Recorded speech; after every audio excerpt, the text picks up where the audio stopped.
clicked this to go live, so we got that going on. Yeah. I am looking forward to this final season, though, whatever it ends up being. Yeah, I think that the nice It's going part... to be the most Arrow. It's going to be entirely nothing but flashbacks.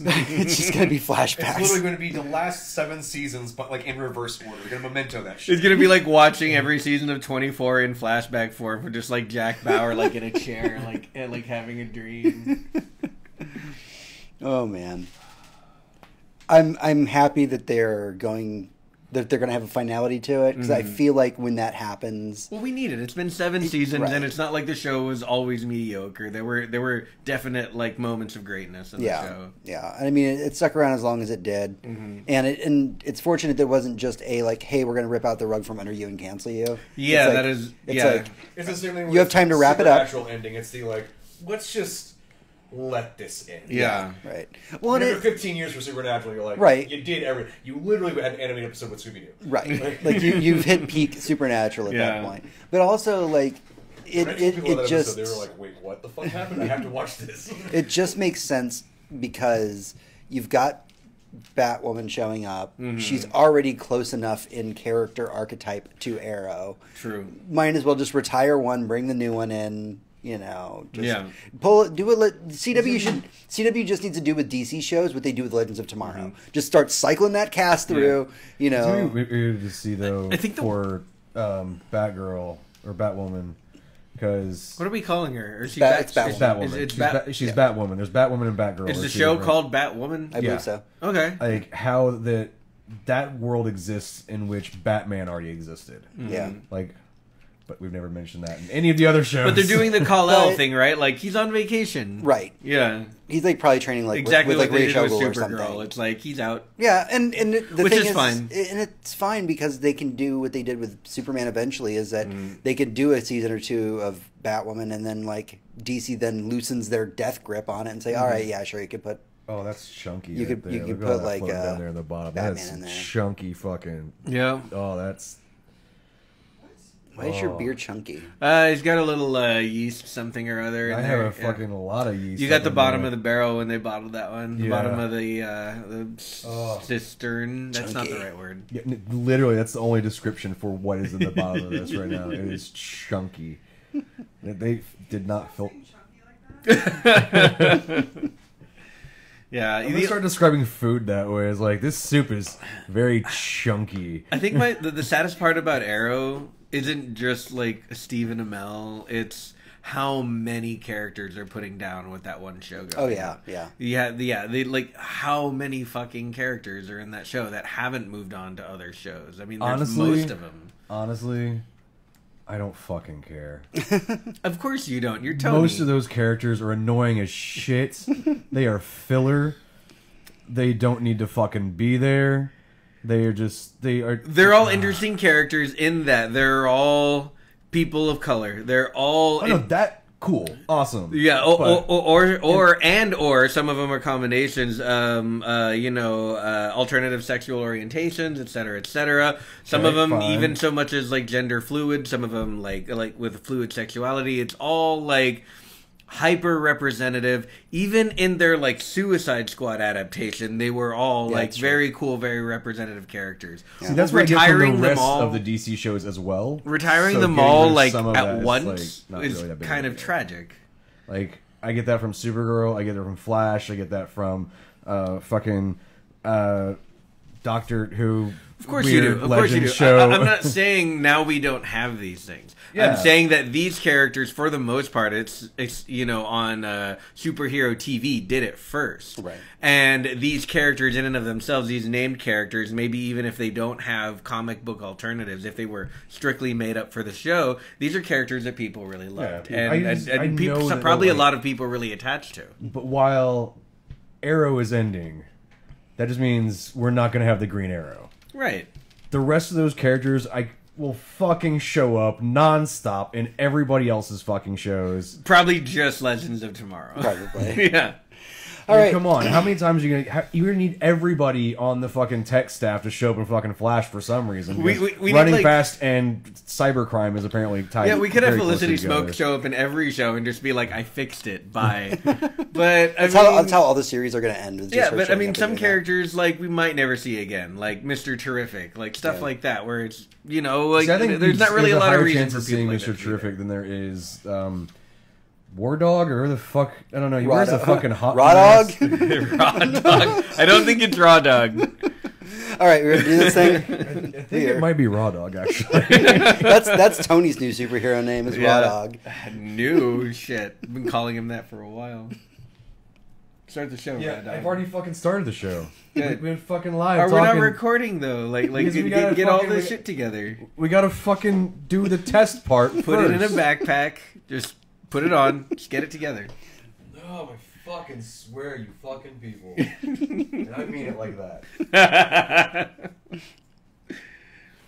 All right, hey, this is my audio test. 1, 2, 3. How do I look over there? Audio testing. Testing 1, 2. Yeah, we're all fucking fine. It's fine. The Awesome. cat didn't touch the buttons this week, apparently. Good. That is the most important thing. That is the entire reason to do this is did the cat touch the fucking buttons? You look over and go, no, the cat didn't touch it. Fine. Chunky.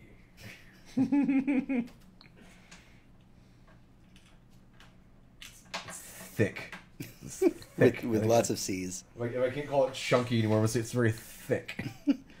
lots of T's. Very thick. Maybe many H's. Is that how you pronounce Alan Thicke's name? I don't know. He's dead, so I don't really care. He's not going to correct me. It's not gonna. His ghost isn't gonna show me like that's not how you say that. What's up, gang? I feel like if I was a What's up? ghost, even if I didn't have to talk like that, I would. You'd ghost talk. Just to fuck with people, and then, like, only if I knew that one day they would meet a second ghost that was talking normally, and then be like, wait, do you not have to do that? It's a really good. Why is that not like that? Needs to be a thing in like a comedy. Like It does. That needs to be like. There's a movie plot for that entire bit right there. It'll happen when they remake The Frighteners. There you go. Oh my god, let's not, but also maybe. Maybe we just. The Frighteners is Stephen King, right? No. No? Who That did was Frighteners? Frighteners was fucking Lord of the Rings dude. Tolkien? No, No. not writing, but directing. Oh, It was, gotcha. Okay, okay. Peter Jackson. Peter Jackson yeah. wrote and directed Frighteners. Yeah. I was gonna say, no, he didn't. And Yeah. you know what? I want Guillermo del Toro to remake fucking Frighteners. There you go. That's my fucking. I want. Can we that. have him remake It'd be all the really horror dark. stuff? Everything pre-Jordan Peele can be remade by Oh, Guillermo could you del Toro, imagine and if I'm Guillermo happy del with Toro remade 13 Ghosts? Dude. Fuck yes. But let's combine Frighteners, 13 Ghosts, and Child's Play all done in the same universe, but with Guillermo del Toro it. I'm into doing it. The same way, like, Annabelle is a combined universe, we Yeah. could do, Yeah. like Chucky and, I don't know, a bunch of inanimate objects shit.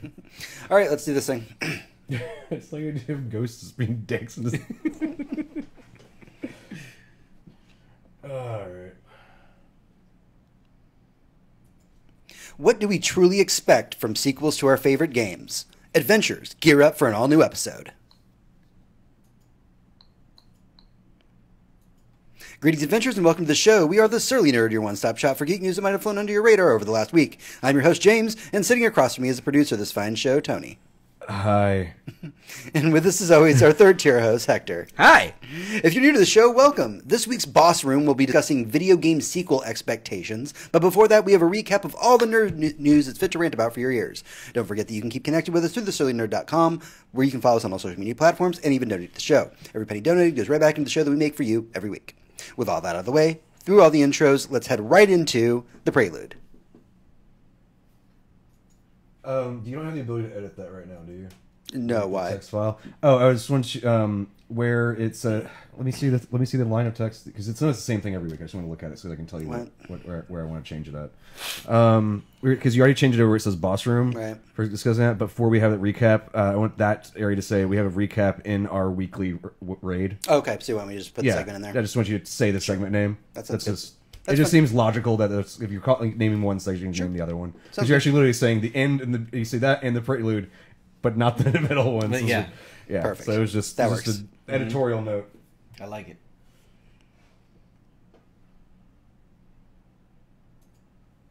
Prelude. All right, this is the prelude. This is what we've been doing with ourselves this week, what we've been playing, what we've been watching, what's been occupying our free time. Hector, why don't we start off with you this week? Sure. Let's see. What did I get into this weekend? Trouble? Definitely trouble. There was plenty of trouble. I watched a very interesting movie called Assassination Nation. Mm-hmm. You finally watched that? I finally watched it, yeah. That's a There's movie. this, if you took The Purge and tried to make it somehow more ridiculous but also more realistic, there's not really a good way to put the that. word woke on there? Yeah, so that's basically about a group of girls who live in a town that they call Salem in a very tongue-in-cheek sort of way. It is Salem, it's state unnamed. Right.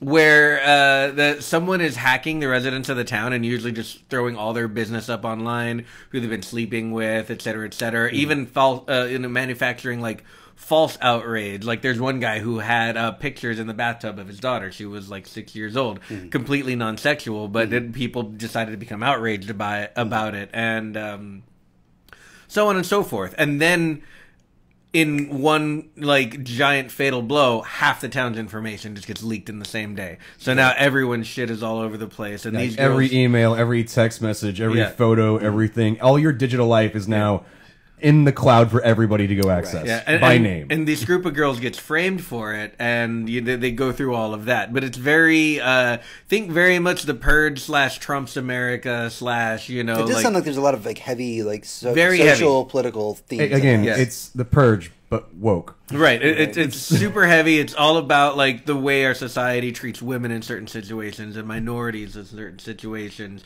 One of the main characters is obviously transgendered, but they do a very good job of never making that an issue, even though it's obvious throughout the movie, yet it's never a plot of the movie, which is nice. Right. Overall, it's a lot of fun in the same way that, say, something like Sucker Punch was fun for the spectacle and the audacity of it, but also it's there's a lot of really interesting and good lessons in there. Yeah, no, but overall, the film is crap.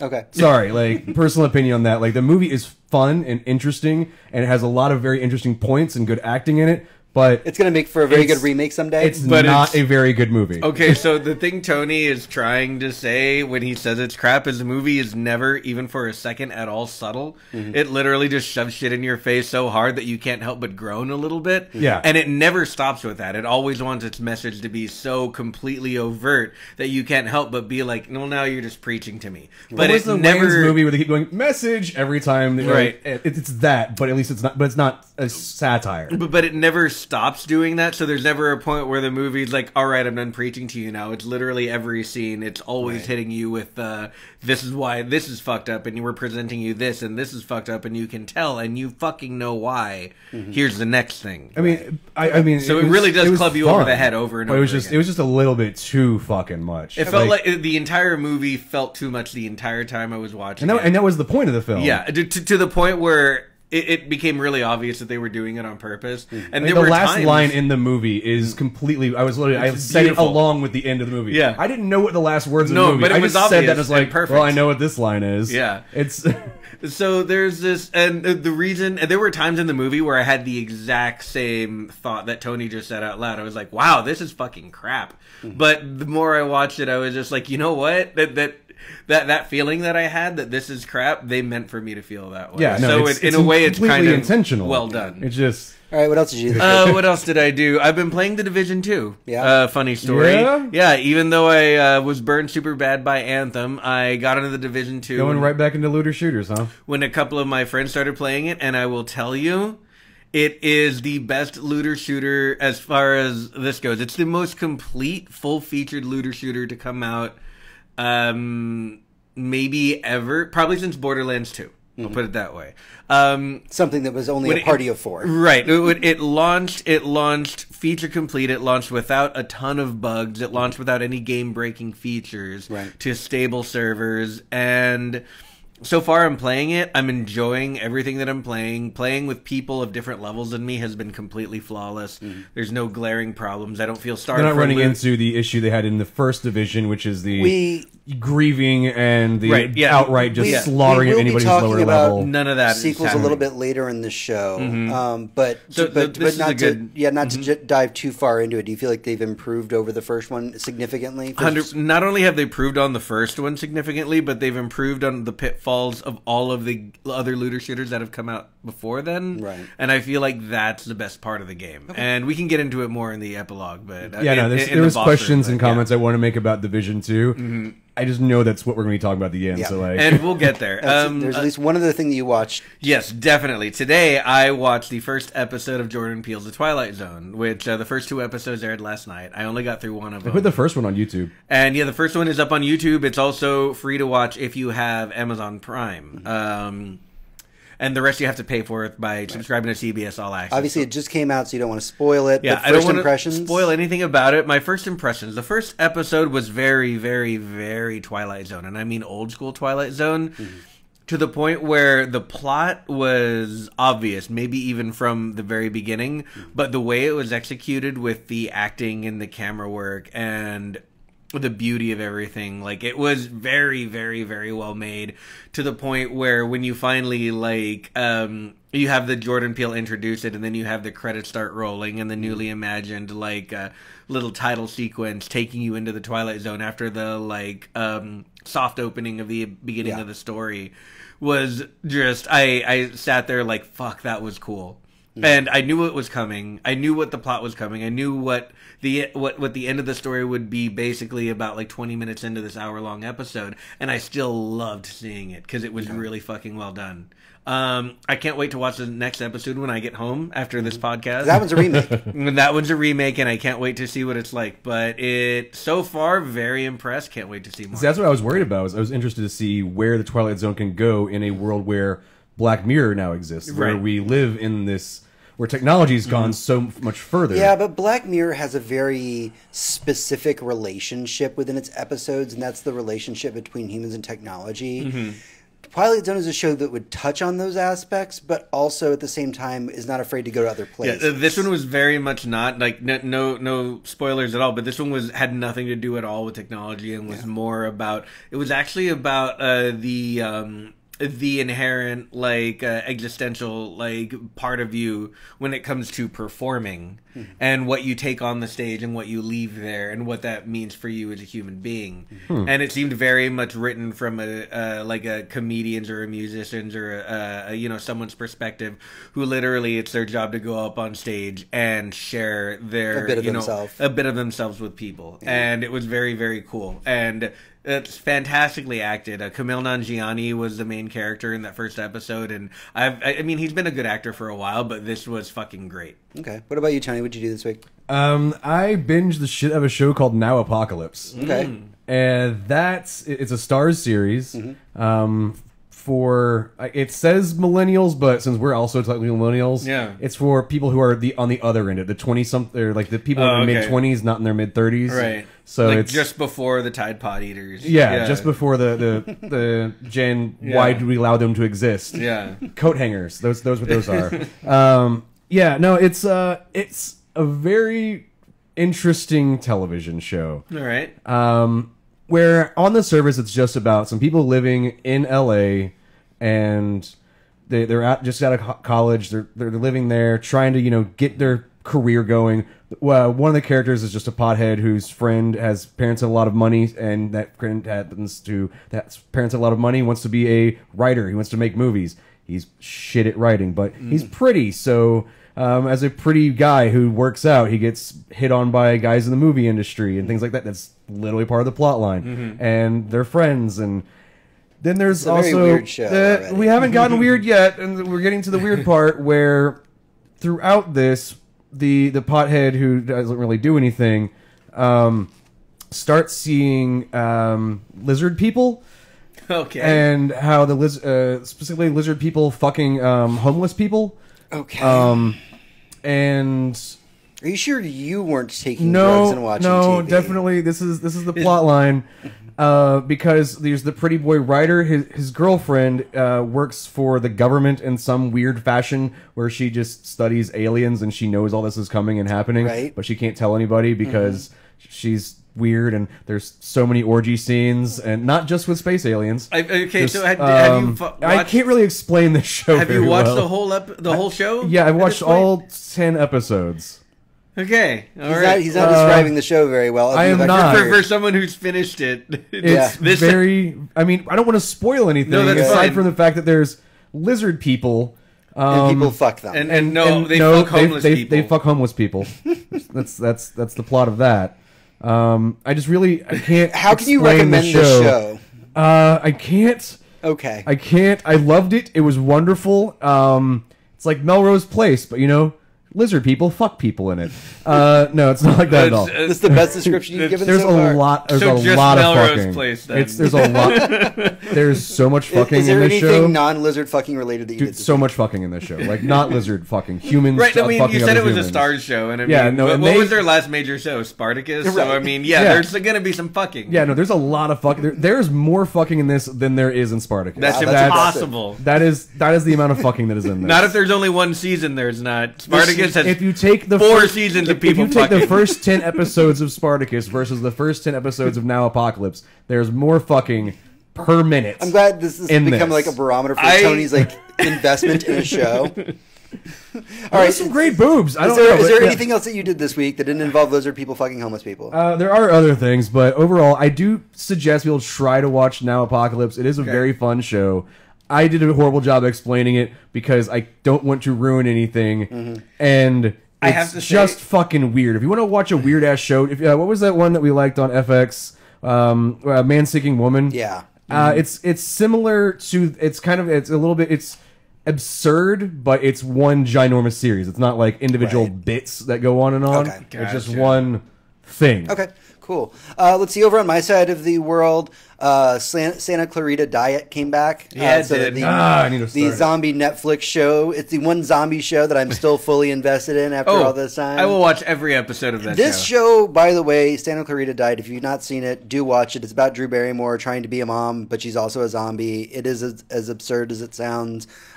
This show has only gotten better throughout the seasons. This show specifically, like, I don't know, for whatever reason, it feels like in this last season, the writers' chains have just been taken off. Okay. And they can just run wild. Yeah. And, like, the characters themselves, it's almost gotten kind of meta of them realizing how absurd their life is. Because they're just like, there was a line from the first episode that you were talking about earlier, Hector, where it was like, "You're still mad at me?" And the other character was like, "That was just yesterday," because the Right. whole show takes place over the course of like 2 weeks, basically. Yeah, the first episode Yeah, no, the of the first new two- season takes place literally the morning after the last day in the last episode of the last season, which took place at night. Yeah. So it's like the next morning, and for some reason, a lot of their problems have been resolved. Right. And they come in, and like someone's like, I can't believe this is still happening. He's like, "You're still mad about that?" He's like, "That was yesterday." Yes, Yeah, the show is much more self-aware at this point, Yeah. and it's Say, better like, for it. For two It's just- seasons, they've gone through about a month, I think, in time. Yeah. Yeah. And it's It just seems about a month. For which the means entire the neighbor show. Yeah. has had their husband killed and is in a new relationship and totally it's just everything's fucking. And they just run when you with it. started talking about how much time has actually gone by, and I thought back to the first two seasons, and went like, fuck, like yeah. it's been like a month. yeah, and the only other thing that I did this week is I finally got around to binge watching Love, Death, Robots. All right, so tell So- us what you think. Now that the whole panel has watched it, I still haven't finished the last like two. It doesn't so matter. really my opinion is people should watch it, to be honest. We need more animation like that. I think it's important that we do have these kind of more outlandish, and I loathe to use the word adult because it brings to mind a certain element to it when you say that. People Yeah. are like, I mean, there is sex in the show, but when you think about people say like, think about this adult animated show or this adult like puppet show or something. Like Right. you see the kind of things that Hollywood produces when that labels that stigma's attached to it, Yeah. and it just means it's just going to be like penises flopping everywhere and Right. jizzing in people's faces, and then it's like no, because there is sex in these, but it's always within the context of the story. Yeah. right. It I isn't- feel like So we we really need use to the get word maybe mature. Yeah. Actually, and we really not- need to get rid of that stigmatization altogether, because when we say adult animation, I When mean, you say animation, you immediately think I would, 5-year-old. and like if I Sure, I not, see that. not to be too weird, but if I had like a 14 or 16-year-old son, I'd totally let them watch Love, Death and Robots. I'd never in a million years let them watch BoJack Horseman, because I would consider that adult animation, Right. a mature animation. You're still precious. We can't let your worldview be destroyed. I just cannot yet. let you spiral into depression this much at this young of an age. Yeah. You need to That's not watch one of the this reasons show. why I had a problem with people letting kids watch like Rick and Morty. That is also not a show that's meant for kids to watch. No, not at all. Like, And- that show's subject matter is And that's what I'm very saying. The reason fucked that up. we want to call it adult animation is because every once in a while there's tits and wangs. Right. And you know what? Everyone's got tits and wangs, even the very young. So. Whoa, now that's Oh, I'm Yeah, sorry that I I acknowledge that you don't grow genitals at the age of 18, like from your Ken doll esque state. I don't know if we're in American Purge. Well, I think you're the gonna point- they're gonna come after The you. point of what I'm saying before diving too deep into this quagmire is when we talk about adult animation, yes, we do need to warn people this is not safe for work territory when Right. it comes to this animation. However, I mean, some of them are hilarious and downright silly, and none of them are nearly as heavy as any episode of BoJack Horseman. Oh, no, but they're very they're artsy. They're yes. artful. Is They're what- in their incredibly creation. well made. Short. It is It's you the know- type of thing that makes you think in a good Yeah. way. But here's the thing about that is that I watched the original Heavy Metal movie at about 16, right? Like I watched the uncensored Heavy Metal at like 16, like literally like my And there was like some drawings of boobs in there. like my there's a I whole lot. think there's like a penis once. Like once. but there's a lot in that. There is like sex that happens in that, and Right. at no point like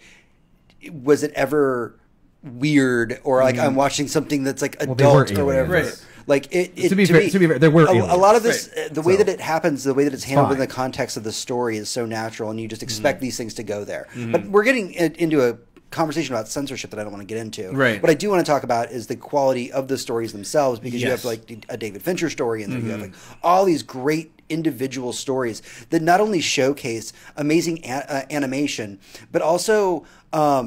I know that Tony was joking about things being woke earlier. Like if you watch Love, Death, Robots, there's a lot of that in there. Oh, yeah. There's And it's a a lot very of really progressive, good stuff. a lot of very progressive stuff in there. To the And it point was where really cool. it got to the point where after an episode, when they're like, "All right, next episode in 5-4," I would stop it and wait for the writer's credits Yeah. because I want to know who wrote it. Like Yeah. when one of them was really good or really Honestly, bad. I kind of wish that like I just paused between these episodes just to like take a fucking breath. Yeah, I did. Yeah, I didn't. I just kept going, and I was just like, I did the well because I'm way too fucked up to it keep lets doing you- this, but I'm gonna keep doing it. it lets you because it's like you get like the end of the show and then like the credits start to roll and immediately when you get to the credits it's like 5, 4, 3. Yeah. And I think after the first two, every time I saw the countdown, I was like, "Here we go!"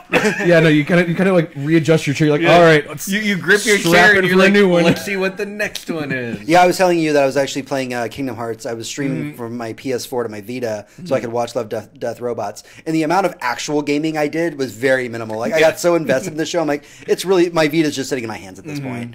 All right, Yeah, no, that's- that is a show, or like, I guess a series. Yeah. You cannot Yeah. do something else. No, you watch this Yeah. and go, fuck. Yeah. And then you watch the next one and So say, highly recommend. Do go on Netflix and watch Love, Death, Robots. Watch it twice. Please watch it twice. Just a- Yeah, no, because I you just- can and because Netflix will appreciate it and make more. I need to go back. I think maybe this week.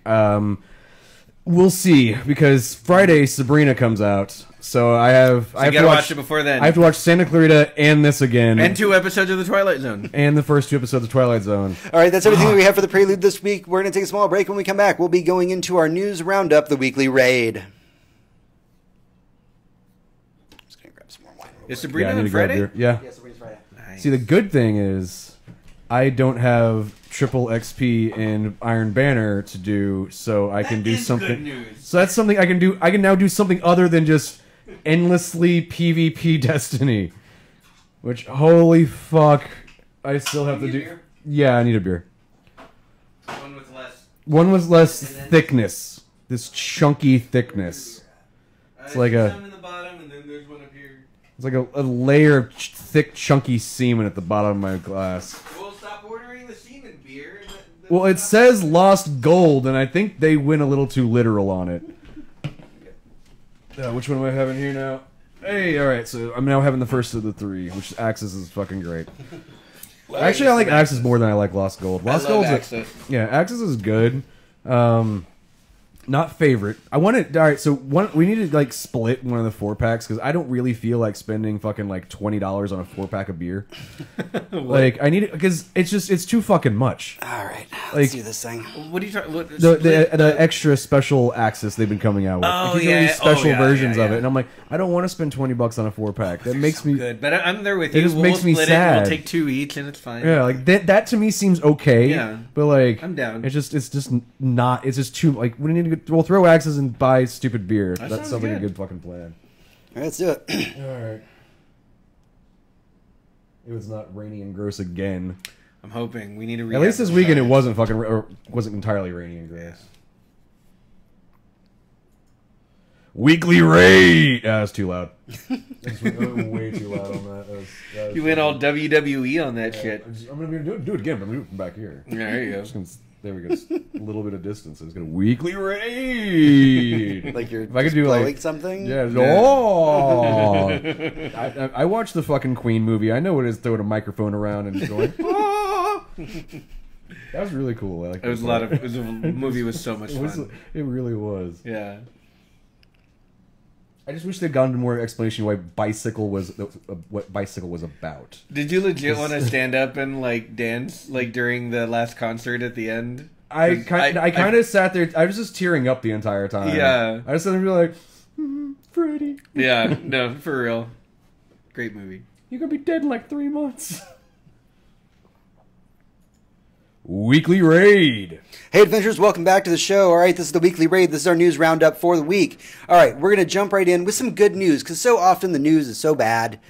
And Welcome to America. Welcome to America. Even in like nerd news, it's always bad. Yeah. So let's start off with something happy very briefly. And then go right into the shit. And just go right into the shit after that. No, it's a little bit later now. in the news. Nosedive. Yeah. Okay, so this last week, Detective Comics 1000 came out. It did. And Oh so yeah, we didn't go do it's a that. pretty big deal. Forgot we were supposed I to picked do up a that. copy of it. I picked Hector up a copy He of bought it. me a copy. Thank you, James. It's Yeah. awesome.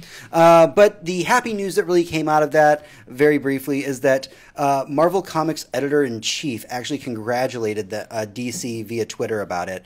Said that it's such a huge deal, and that really he can't wait to go out and pick up his own copy of it and read it. Honestly, all right. That's So a like, cool move. there's something that I wish that they'd done, and like just for behind the scenes, in my mind, they got a couple of the artists over at Marvel to draw all like a big lineup of all the Marvel characters, but all dressed as Batman. That would have been awesome. That would have been cool. Like they're in their suit, but they all have, like bat ears on. I bet you the And I artist sent that they that had to gotten them. to do that would have been really flattered too. Yeah, probably. Honestly, they could have gotten Jim Lee to do it because he's worked for both of them, and he's I one just of want the to see best Cosmic. Batman. I just want to see Cosmic Ghost Rider with like these like Little tiny bat ears coming up. Yeah.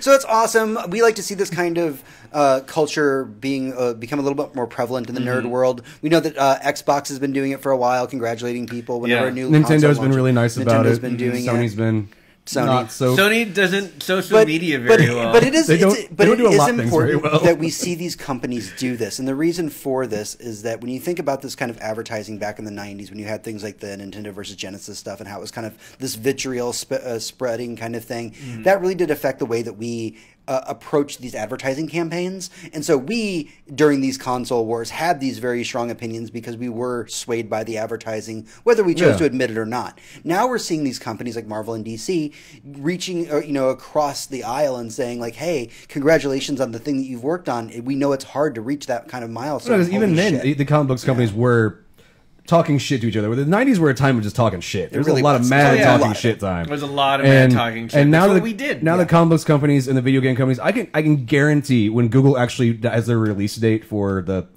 Sevilla or I don't know the stadium, Yes, the Google Stadia, Stadium. Stadia. whenever that thing comes out, Microsoft and probably Nintendo will be like, "Welcome to the fucking family." Yeah. And that's like, that's what we'll come join us in the world We of gaming. can't wait to steal every bit of technology we can from you so that we can stay relevant. Right. Okay, so moving on from there, let's talk a little bit about the Sega Genesis. Speaking of the 90s, it was announced this week that we will be getting a Sega Genesis Mini. It's going to Or have... Master System Mini if you were one of those people who's, lives in one of those third world... No. Master System was the console before the Genesis. You're thinking about the Mega Drive. Oh, is it the Mega Drive that released? Yes. Mega Drive. Okay, It's yeah, called either the- way, you're still one of those third world countries that's not America. Getting Yes. the wrong name Yes, thing. They got a Japan, Mega and, Drive. Japan and Europe are just Right. like all of Europe. Is Who's just- ever been there? Yeah. Are people even from Europe? So we don't know a whole lot about it just yet. It's a bunch of white people. We do know that there's going to be a handful of games that wasn't announced. We've 10 of them got so far. Sonic the Hedgehog, Castlevania Bloodlines, Gunstar Heroes, Toe Jam and Earl, Shining Force, Space Harrier 2, Comic Zone, Altered Beast, Robotnik's Mean Bean Machine. These are not minor and titles. Echo the Dolphin. You left Yes. out Echo the Dolphin. These are which is not- very important. So I played the fuck out of Echo the Dolphin. Of these announcements, what's going to be on the Sega Genesis Mini, these are not like just whatever games. Every single Those are one 10 of like the these- best games that came out on that fucking Castlevania system. Bloodlines alone is one Yeah. of my favorite fucking games of all time. Here's the thing. No, Castlevania Bloodlines being an exception to this list. Here's the thing that bothers me about this is that these games have all been bundled together in more Sega collection games on Steam, on even Yeah. like the PlayStation Store and stuff like that. Yeah, because once For Sega had to years. kind of like So- die, Yeah. and they became just a releaser. They released their games wherever the fuck they wanted. So they didn't have to releasing deal with a little hardware anymore. $100 Raspberry Pi with all these games installed on it is pretty cool, especially considering the trend right now. Mm-hmm. But I guarantee you can get this exact same collection of games minus Sure. Castlevania on But Steam. but we've said this. We said that when the NES collection came out. We said that Yeah. when the SNES collection well, came out. with the NES and SNES collection, those you would have to steal. You would have to pirate those Mm-hmm. to play them, anywhere other than like the Wii Shop or something. Right. And That's even then, understandable. not all of them were I see available what in you're, that. where you're Right. kind of going with this. We also don't know what the other titles are going to be announced. They're going to be That's leaking true. that out slowly. But it is what it is in the sense that I have an NES Classic and an SNES Classic, and I love them. Mm-hmm. The PlayStation Classic was announced, and I said, you know what? I don't need to buy every one of these classic Mm-hmm. consoles. Also, the things that were on this are junk. But we Yeah, said on the the PlayStation show... Classic, and I waited for the review on it. Like, Yeah. I want to know if this Sega Classic is good. Yeah. Like, I want to know if hardware-wise it's good, because the hardware for the PlayStation sucked, and there was no point in getting Yeah. it. Whereas for the Nintendo, I am actually playing I'm playing better than a Raspberry Pi could do on making these games function. These things are emulated to be perfect on these particular consoles. Right. With HDMI, with zero Yeah. latency, it is Yeah. great. And And, so- if the Sega can do that, awesome. Because the PlayStation Classic did not. It The- failed horribly. The PlayStation Classic came with a lot of really stupid and bad games. settings on it that you could literally plug in a keyboard, hit escape, and change those settings to where it would play perfectly.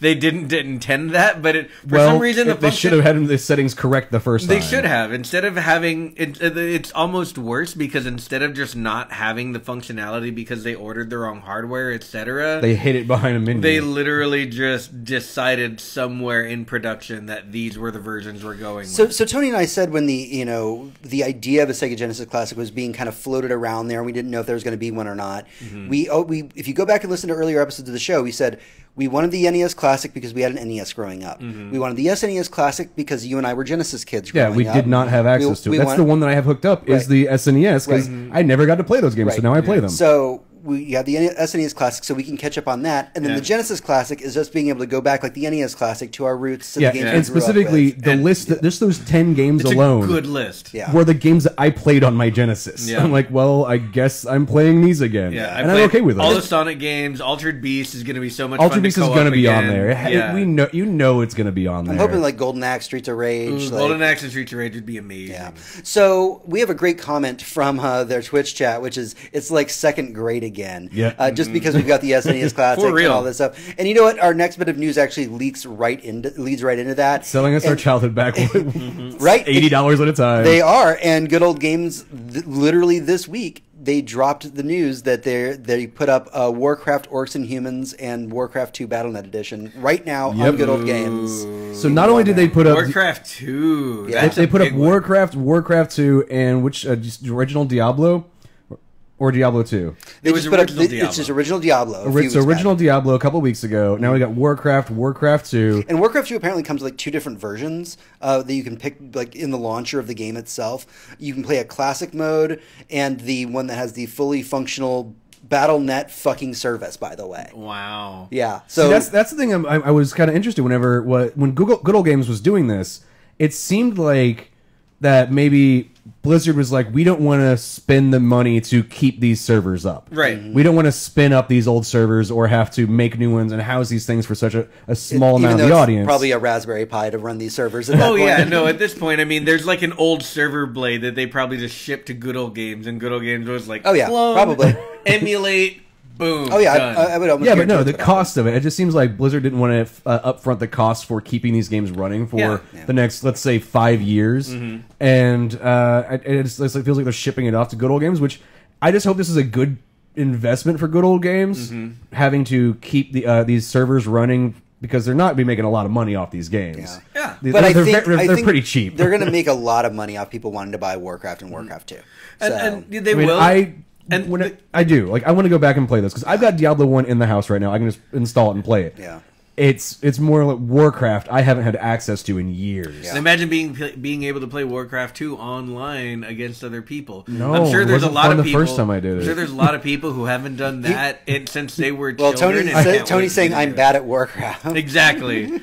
Well, the thing No, I about wanna this, play the is- solo the great thing player about by Good Old myself. Games is we don't super have to worry about their viability as when it comes to profit because it is an offshoot of CDPR and it is like Yeah. hyper well funded and has like all the money in the world that it's made from like The Witcher and everything else going back. I'm almost wondering if And Gwent now and I'm going to throw this out Cyberpunk. there. That's going to make a fuckload Do you of think money. Good Old Games, because of what they do, where they are literally archiving and keeping going games of a certain age, would Games that they like. Would right? Well, the ones they can get the rights to. So games that Yeah. they can get the rights to, but obviously these are games that Is they this a enjoyed playing. project, even though it is commercially, it's for commercial use right now, something that they could reach out to a, say, government entity and be like, can we get a grant because what we are doing is literally keeping a source of early software alive? I would say for sure. The thing I could best liken it to, and I don't mean to this for this to come off as like me, as I always do, sucking the dick of GOG and CDPR, or We're just not going to say the W series. right. So in general, when people talk about Wikipedia, they talk about like the actual service to humanity this thing provides. Right. Granted, it's editable by a lot of people, but the only people who really stick around and care are the people who really care about the knowledge and the accuracy of it in the long term. It's like the Library of Alexandria, right? We all have a thing. We have that for music now with something like Spotify, or even before that with other services. Good Old Games seems like it's trying to do that for as many video games as possible. And it's not just trying to get people to remember them. It's trying to keep them active. Oh yeah, they've been trying. They had to fight the good fight to get those LucasArts games. Yeah, they did. And they had to fight pretty hard for Soldier of Fortune, too, if I'm not mistaken. Yep. And, like, every game they get, every old game they get that I haven't heard of and, like, I haven't thought about in, like, 10 years but had a lot of them playing, feels like a triumph. It feels like for posterity and for history's sake, there's never going to be a future where if I have children and grandchildren, I can't go back and show them Friends because Friends was a formative show to me. And these, but now I'll be able to have them go back and play Soldier of Fortune. right, but these software titles, I mean, yes, they are available online via piracy. Right. But what this does by housing them on a service like Good Old Games says the one thing that gamers have honestly said for years when the big piracy wars were happening 10 years ago, and that's, if you put it on a service that we can pay for and it's easy to access, we'll fucking pay for it. Oh, yeah, absolutely. It's literally what happened with Spotify. Yeah. Whenever he's like, I can, you're like, you can This pay is more $10 a conven- month yeah. and have all the music you want. I'm like, cool. Now I don't download anything. I've got Yeah. access And to all of it, it. it was really iTunes that really brought it to the forefront. Exactly. But, yeah. Like you can buy one song at a time for $1 instead of buying an entire album. Yep. That's Yeah, no, it was- oh, it and I was can just great. click a button and it'll happen. So That's amazing. as for this, I think that like this is my vision of the future for CD Projekt Red, good old games. That once Cyberpunk 2077, yeah, not Spider-Man. Not Spider-Man. It's a couple years later. Yeah. Once not Spider-Man. I can't wait comes till we out- get to that crossover. Oh, I know, right? Spider-Man. once that game comes out, and it's gonna it'll make all the fucking money. Every I money. feel like they're gonna like get with the government of Poland and be like, we're gonna make a trust. We're gonna put in a fuckload of money into this trust, and we are going to keep these games alive. We are going to keep this service. It's going to be let's turn Good Old Games to a not-profit organization that is to exist to get the rights to games and keep them fucking running Yeah. forever. And think about it. If people I feel got like that's what their end goal is. and if going to people be. got into the service, and that obviously they still offer modern titles for sale on Good Mm-hmm. Old Games too, and it does connect to all of your other services. If you need your friends list or your achievements from Steam, it's bam right, right in there. there, and all of that. So, if they could really get all of that running well, the government grant to create to make the service like runnable could pay for itself just by selling modern games alongside of it. Yeah. So this is like it's supposed to be a really interesting branch of Yeah, that's government. the reason I was calling it a trust because that seems like it would more encompass what it Yeah. would eventually become. And I think that is what their end goal is That'd going to be be cool. for It the would be very cool. company for Good Old Games. You're like what's the I forget which country it's in, but it's one of the Nordic countries where it's the seed vault for like all of the plant right. species. I think it's Finland. Probably, think it's in but Finland. it's for video games. It's literally all the old video games. You can install them whenever you want and give them a shot. Yeah, that'd be cool. All right, so Instead of having Raspberry Pi where you can do the yeah. same thing. let's move up from second grade and move into something a little bit more in recent times, at least around the 360 era. There was an announcement this week that Borderlands is going to be getting a Game of the Year edition. So Another Game of the Year yeah, a edition. new one. And this is going to be like the original Borderlands, Borderlands 2, Borderlands a pre-sequel. These are going to be getting re-released. There will be an update if you already own a copy, I believe. Correct. that was On the- Steam, if you already own the games, this update is free. That was my question Which is because neat. I do own these games on Xbox. Do I get this new HD wonderful remake because I do already have this collection? I literally have I this don't think I already have collected any I have confirmation no about. idea. And no one's been able to Do you confirm own them this. digitally, or do you have discs? I think I have one set digitally and one set physical. I don't think they've said anything so far about the console version. They did but I know say- on they did Steam say they if said you this, played- if you already own the game. Okay, I this have. I update think I is have free. them on Steam too. Right. but- They did say if you played Borderlands 2 or the pre-sequel on PS4, Xbox One, or PC, you're entitled to 75 golden keys for free, as well as That's a two, lot of golden keys. Yeah, it two is. randomly selected weapons. Okay, so the reason I wanted to talk about this reissue isn't because it's just another remake. This specific remake that was announced for Borderlands Game of the Year edition actually is this is the epitome of what it means to genuinely love remaking something because they have gone into the original Borderlands and Borderlands 2. They have given new quality of life changes, like they've updated the way the radar system works. Right. They've They put the radar from 2 into 1 because it just worked better. Yeah, it was a huge problem in the first one, which is why they added it into the second one, and then they just retroactively put it in the first one just to make Yeah. right. They're time going more through. enjoyable. They're upresing all the graphics to They look 4K. so. Yeah. The graphics, they like do the look new really texture, good. the new textures are fucking amazing. Yeah, they And, look they're- great. and it isn't just this stuff. I mean, they have like little tweaks. Like they are adding an element where you can customize your Borderlands character now. Not the color of them. Like you can pick a different head. yeah. Yeah, before it was like kind of like a hat. Yeah, you can and pick like a between color. like 4 character classes in the first one, and I think And, like, like a couple 5 or colors. 6 in the second one, and yeah, you can move a couple colors. But this seems a lot more in depth. They're starting to go more and more into that. So this is really cool. They even went through, they overhauled the inventory management system. They made it where you can actually lock weapons so you don't accidentally sell them. Oh, could that's a before. good That's quality good. of life feature right there. Yeah, this is all right thumb click, just like this is all little stuff they're adding to the original Borderlands and to Borderlands 2 that they didn't have to do this. They could have Yeah. just said, "Oh, we just up-resed it and we Yeah. shit it back out." Yeah, Like- the same game that we you know upres the what? textures. There and is here you one go. slight quality of life improvement that they didn't add to this. What's that? It's not called Destiny for you? No, it's called get rid of most of the side quests because I keep getting lost and forgetting what my main quest is. Like literally So every fix time I the- play Borderlands fix- 2, can you fix I the get part too where I'm bad at the game? I get too sidetracked and do other things, and I forget what the main quest was. He And it's gets- like, where the fuck was I going? Who am I supposed to talk to?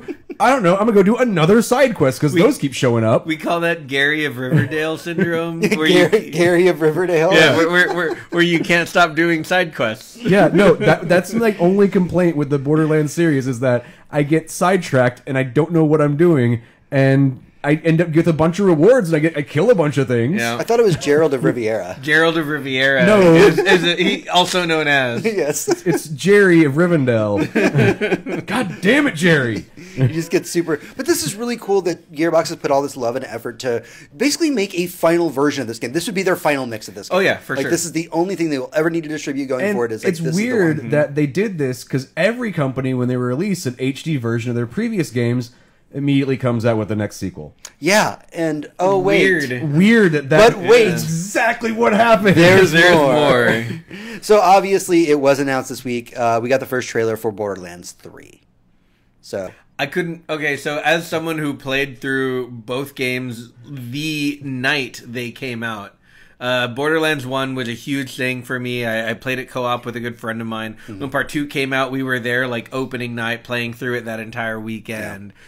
Same thing for the pre-sequel. So for you, this is like a this is a big deal. It's a pilgrimage for me. you. Yeah. For this, so this is, and I didn't you're gonna think break I your was one rule. You're gonna pre-order this. Probably. I didn't think I was going to get a Borderlands 3. And Borderlands they showed us a lot of Borderlands 3 like 3 years ago. You're right, but Borderlands 2 came out like 7 years ago. Yeah. Came out a long fucking time ago. So when finally having it confirmed and like seeing it on screen, seeing how far the engine has come and how amazing everything looks and how great all the writing is. Wait a second. A game company developed a better, more beautiful, easier to run engine over a period of 5 years?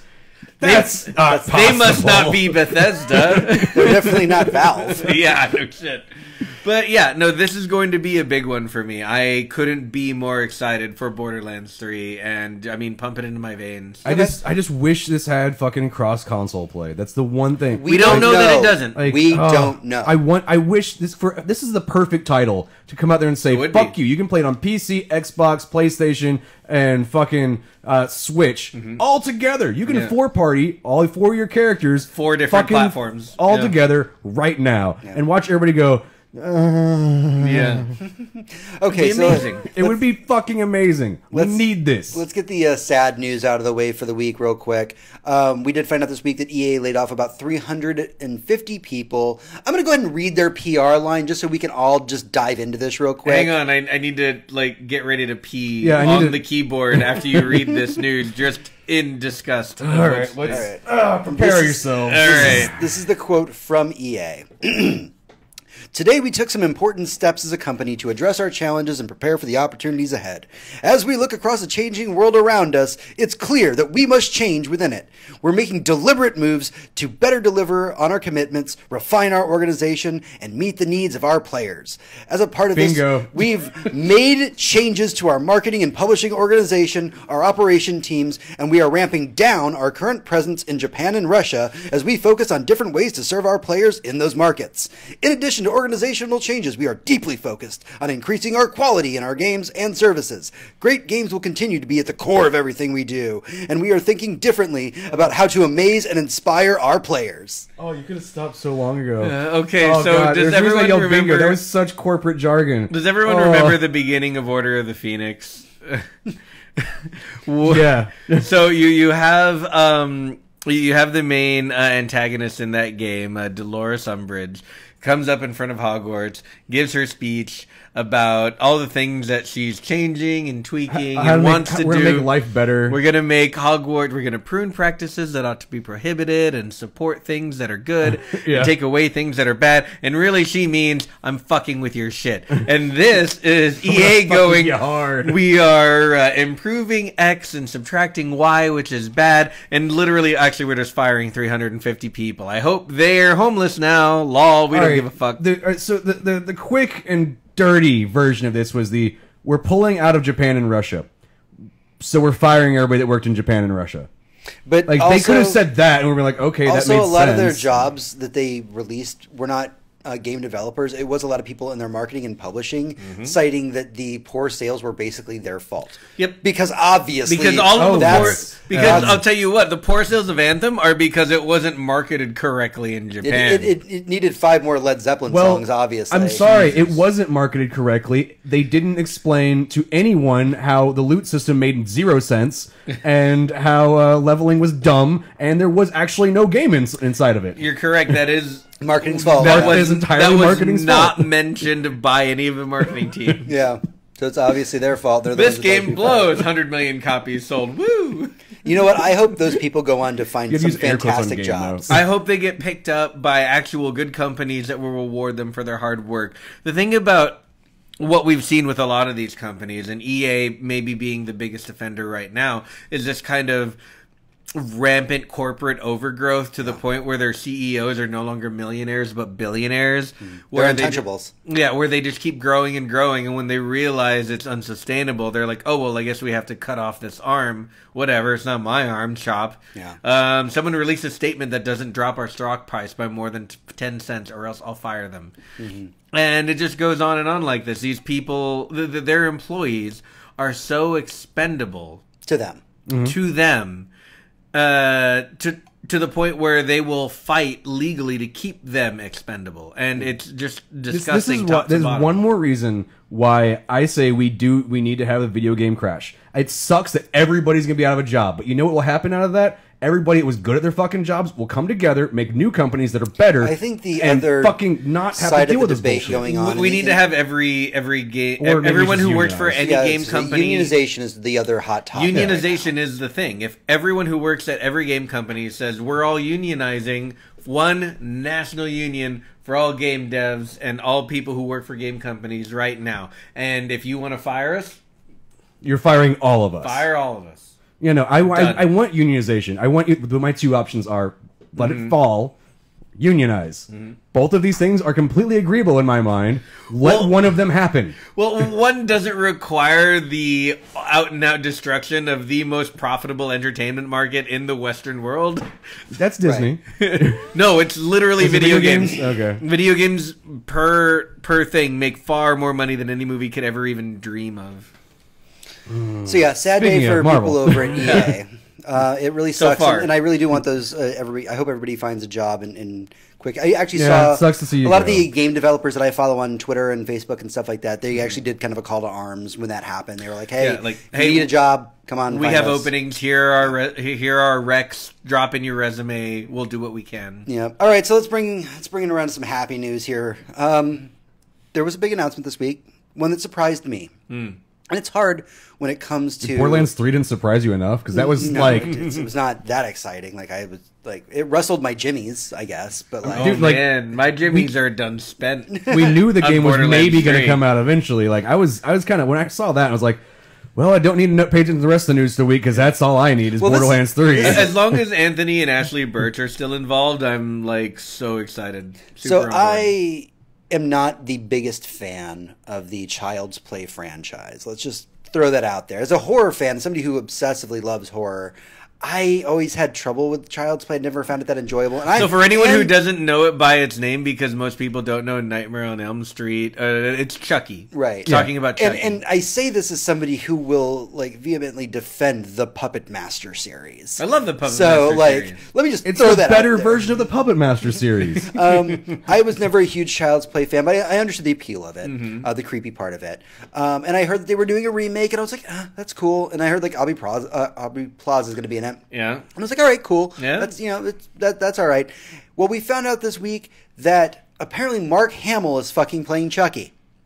Like, Yes. The voice acting. Yes. Yeah. Well, possibly live action if they have to I do mean, he the could scenes be. of him being Well, now I'll watch dead and going into this getting killed as a murderer in prison and Yeah. his soul going into the doll. I mean, I'll tell you right now why I never liked the Chucky series is because I've never found a less than knee-high doll threatening, and I say this as a relatively short male. The doll doesn't come up to my knee, and if it's wielding a kitchen knife, I can just kick it. And it weighs like less than 2 pounds. I can kick it across a field This is actually one of the main and then points. leave. And I'm not as scared of it. This is the one of the main points of the I'm not production scared. of I'm the not original scared of Child's Play movie. That's something they had to discuss and how they had to change the angles and the way the film was shot. And if you go back and watch the original Child's Play movie, it's really disturbing because it's more like a child is chasing you instead of just a doll. And it's because it's that super low camera angles and how they actually had to build the floor that like a house on top of a house so they could get to it and make the camera work. If they made it was a beautifully, wonderfully shot movie, which really gets into this terrorization of one, an inanimate object, and two, also how terrifying children are. Together, it's great and it's super underrated as for the original. It thinks it's campy and it's not. No, it progressively just got campier fast. Got campier, but so did the fucking Freddy movies. Well, it became all about Chucky swearing and talking about his because rubber it little dick, it looked like a kid and it said bad things. Yeah, and Freddy was like, "I got burn victim, but whatever." He made bad jokes. Yeah, all these movies went to a bad place. Right, but now we've got Mark Hamill coming on as the voice of Chucky. Well, sure, and I'm like, that's creepy and I love that, and for that one reason alone, I will watch this movie. I won't be scared by it. Look, the doll is that you know of. Maybe it is. Children are scary. Like I'm about to go see Pet Sematary, and I'm sure it's going to scare the dick off me. And that is about just like creepy children for the most part. Without it's mostly spoilers. About like a cat and a dog coming back to life. It's like Homeward Bound in reverse. So either way, I'm excited for Child's Play. It looks good. I don't know. You say Mark Hamill, and I'm like, all right, I'm on board. I'm on board. So put him in anything. Our last bit of news for the week is going to be a little bit robust, but we're going to try and pare it down a little bit. Try and thin it out because it's not nearly as exciting as it should have been. The PS4 State of Play happened this week. This was the big event. This was their Nintendo Direct. Sony was coming out and saying like, are we calling Nintendo Directs big events now though? It's quarterly. It's a quarterly talk. Yeah, it's a quarterly talk, and it's really usually a big deal because it's very focused. Like they put a lot of content on one. Okay, so it's usually really focused and like a big deal about once a year. Yeah. It's 4 times a year, but it's 4 different groups of people who like Nintendo games. You either like the racing games, or you like the Smash Brothers, or you like the Mario, or you like the Zelda, and you're going to get one of it eventually, but you have to deal with the other 3 that you're not going to like. But Nintendo really does put on some very quality Nintendo They do. Directs. They really do. And this was Sony's attempt to try and do that. So I'm not going to have us dive into every single topic. I'm going to go ahead and not very many. I'm going to go ahead and just list them real quick, and then we can just give some overall thoughts about their very first Sony Direct or State of Play, as they like to call it. Sony's not the reason Sony's not going to E3 is this. Nothing's ready. We've got Marvel's Iron Man VR. Crash Team Racing Nitro Fueled. So that's a lot of words you just said the there. character, the Crash Bandicoot. Crash Bandicoot had a racing game. Yeah, he had a racing game back in the day, and it was good. And they remade it. It was a good game. Yeah, it was a good racing game with Crash Bandicoot. Crash Bandicoot's awesome. I still love Crash to this day. Yep. So they're making that. They're remaking that. Cool. Yeah. And you can download skins and make everything look like PS1 graphics. No Man's Sky VR update. And they're going to be doing No Man's Sky. Hey, No Man's Sky. I remember hating that a long time ago. Glad we're talking about that again. New title, Ready Set Heroes. It's an isometric dungeon crawler. It's going to be a four-player multiplayer kind of thing. Sounds fun. Could be fun. Five Nights at Freddy's VR. Meh.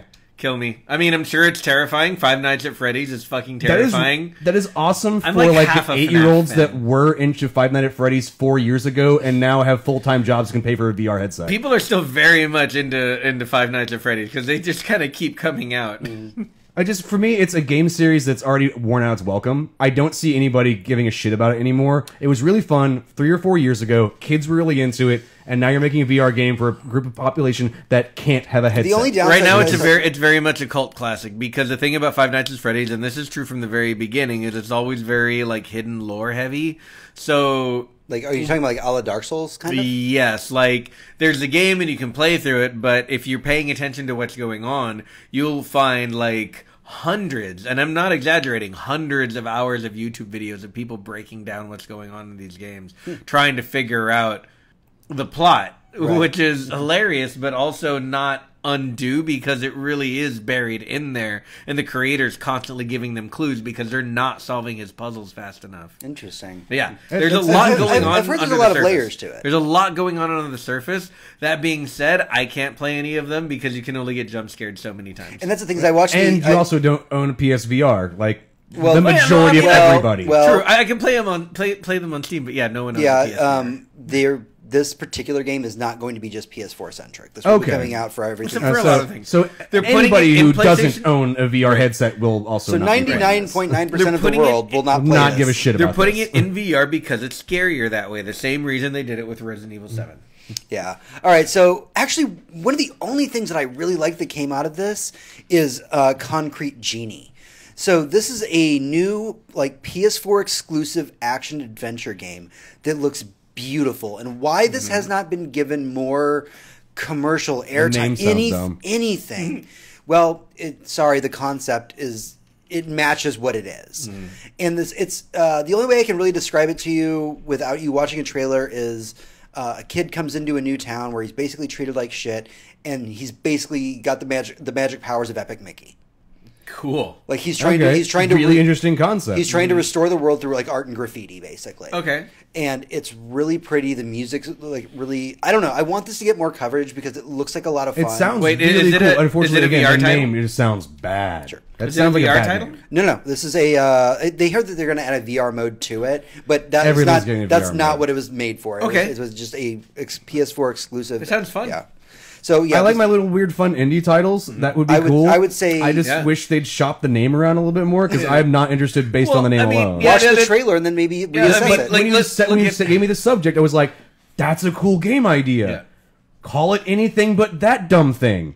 I mean, Kill Me. It's the same thing with Gravity Kill Rush. Me would be a better game. Gravity Rush is such a cool game that like nobody understands. When they hear the title, they probably think it's a rhythm game and or It was a racing game. It was fun. dancing game, but it's a lot of fun. It's Great true. game. The first time I heard Persona, I was like, "Oh, is this just going to be me sitting in a psychologist chair for like 5 yeah, hours?" No, it it's kind you of is. sitting in. It's an RPG where they just yell Persona endlessly. It's true. Yeah, absolutely. God, God, that's I pretty fucking much the hate whole that game. about And I'll that dump game. 300 hours into The it every louder time. you yell Persona, the more experience you get. It's true. That's what I fucking hate about those. They also games. showed off Days Gone, obviously, because it's going to be coming out on April 26th. Because it comes out very soon. Yeah. Mhm. They- Well, they're I mean, by it releasing- makes the end of sense. I this mean, month. obviously, Yeah. throw out a trailer for the game that's coming out, tomorrow. Right. And then they just showed a big old thing about Mortal Kombat 11. It was just a bunch of here's some skins, here's some story mode stuff, Yeah. here's Mortal Kombat. So that was what we Okay. had for the PlayStation 4's very first direct, their state of play. What are our initial thoughts about it? Just I mean, to it throw out was there. it was there was Boring. nothing exciting for me Yeah, no, personally, except for like the two titles you mentioned that sounded fun. I mean, it was only 25 minutes long. Yeah. So it wasn't like I wasted all of my time. Like it could have been an hour and a half, and then I'd be pissed. Honestly, all right. So if I only came away liking one or two titles, the amount of information that we were given for the amount of for the length of it, 25 minutes for that number of titles, is a massive improvement over every E3 they've had for like the last 10 years. Oh yeah, but Like- you could say that about literally everyone. Like that was so much. That was so So- much concise and more informative. Whether there are things that we liked or not, Yeah. it was at least informative and concise. I'll Yeah. give them that. It was So, that. I- No one had to change rooms. It Yeah, took we we have 45 minutes. we have like a half an hour break for some reason. So I came away from this initially a little bit angry because I was like, wow, 30 minutes and like there was no really huge announcements. There was no like blow Right. my balls off kind of fucking. I walked away from that being like, this is how Sony should be doing this going forward. But in the time that I've had to think on this whole like Sony PS4 state of play, I've actually changed my opinion. I think while this was not a strong outing, what it did was it gave them their test run to show, all right, this is the length of time we're going for. This is how long between each announcement that we need to do. This is how much coverage we need to give to each game specifically. Right. Because their next state of play, I guarantee you, will be at E3. And that's the one where it's going to be like, all right, here's Last of Us. Here's Yeah. all the big names. They needed to get a first episode out so that they can fuck it all to hell and back and Right. say, all right, what do we fix? How do we regroup? Go forward. Okay, Yeah, I and totally, let's not- I do agree with you. unfortunately, there are people whose entire careers have been about building a 25-minute explanation of a thing, generally called award ceremonies, and they've been doing it for a very long time in Hollywood. Just hire one of them and not your fucking stupid cousin who's really bad at doing these. The thing about that is, let's all remember, like, one of the most popular Nintendo Directs ever released. It was the Bowsette episode, right? No, it was the one about Smash Brothers. I've been close. I've been very watching close. the wrong thing. Close It was the one about Smash Brothers. There's definitely Smash involved. When they did it, you literally just had the director of the game coming out, and for far, far too long. Like, I want to remember it being like an hour plus. He got into all of the nitty-gritty mechanics in Smash Brothers to reassure all the fans of the game that he wasn't going, like, kid-friendly this time, that he was going full-on Smash fans, competitive Smash, like, here's all I'm going to math this out so you can guarantee that you're going to have a fucking fighting game. Here's all of the data you need to understand how hardcore this game is. It's more hardcore than you even wanted it to be. And then everybody went to sleep. And all the people who love Smash just, like, completely creamed their jeans. Everyone else was like, where's Metroid? Yeah. You know? And a lot of my friends, they really like the, what's that game? You got the little character. Thing? No, not the Thing game. Fuck! I forgot about the present again this week. I'm gonna go do something in a minute. You reminded me. No, Animal Crossing. Yes. So every time Nintendo does a Nintendo Direct, my friends that only like Animal Crossing and don't give a fuck about anything else Nintendo makes, hope for Animal they watch Crossing. that and then they get really pissed and they scream for hours about why there was no Animal Crossing in it. And I have to go, other people like things too. Mm-hmm. And they're like, I get that, but why wasn't there Animal Crossing? And I think my entire point, well, when I mentioned that, is thinking back to the Sony State of Play, is like, I'm sure for some people, like, this was a pretty good show. Mm-hmm. And, you know, you're not going to get something you like every single time, but the people who did like it got everything they wanted. It's true. And so, yeah, hopefully right around E3, we'll get, like, a Last of Us release date.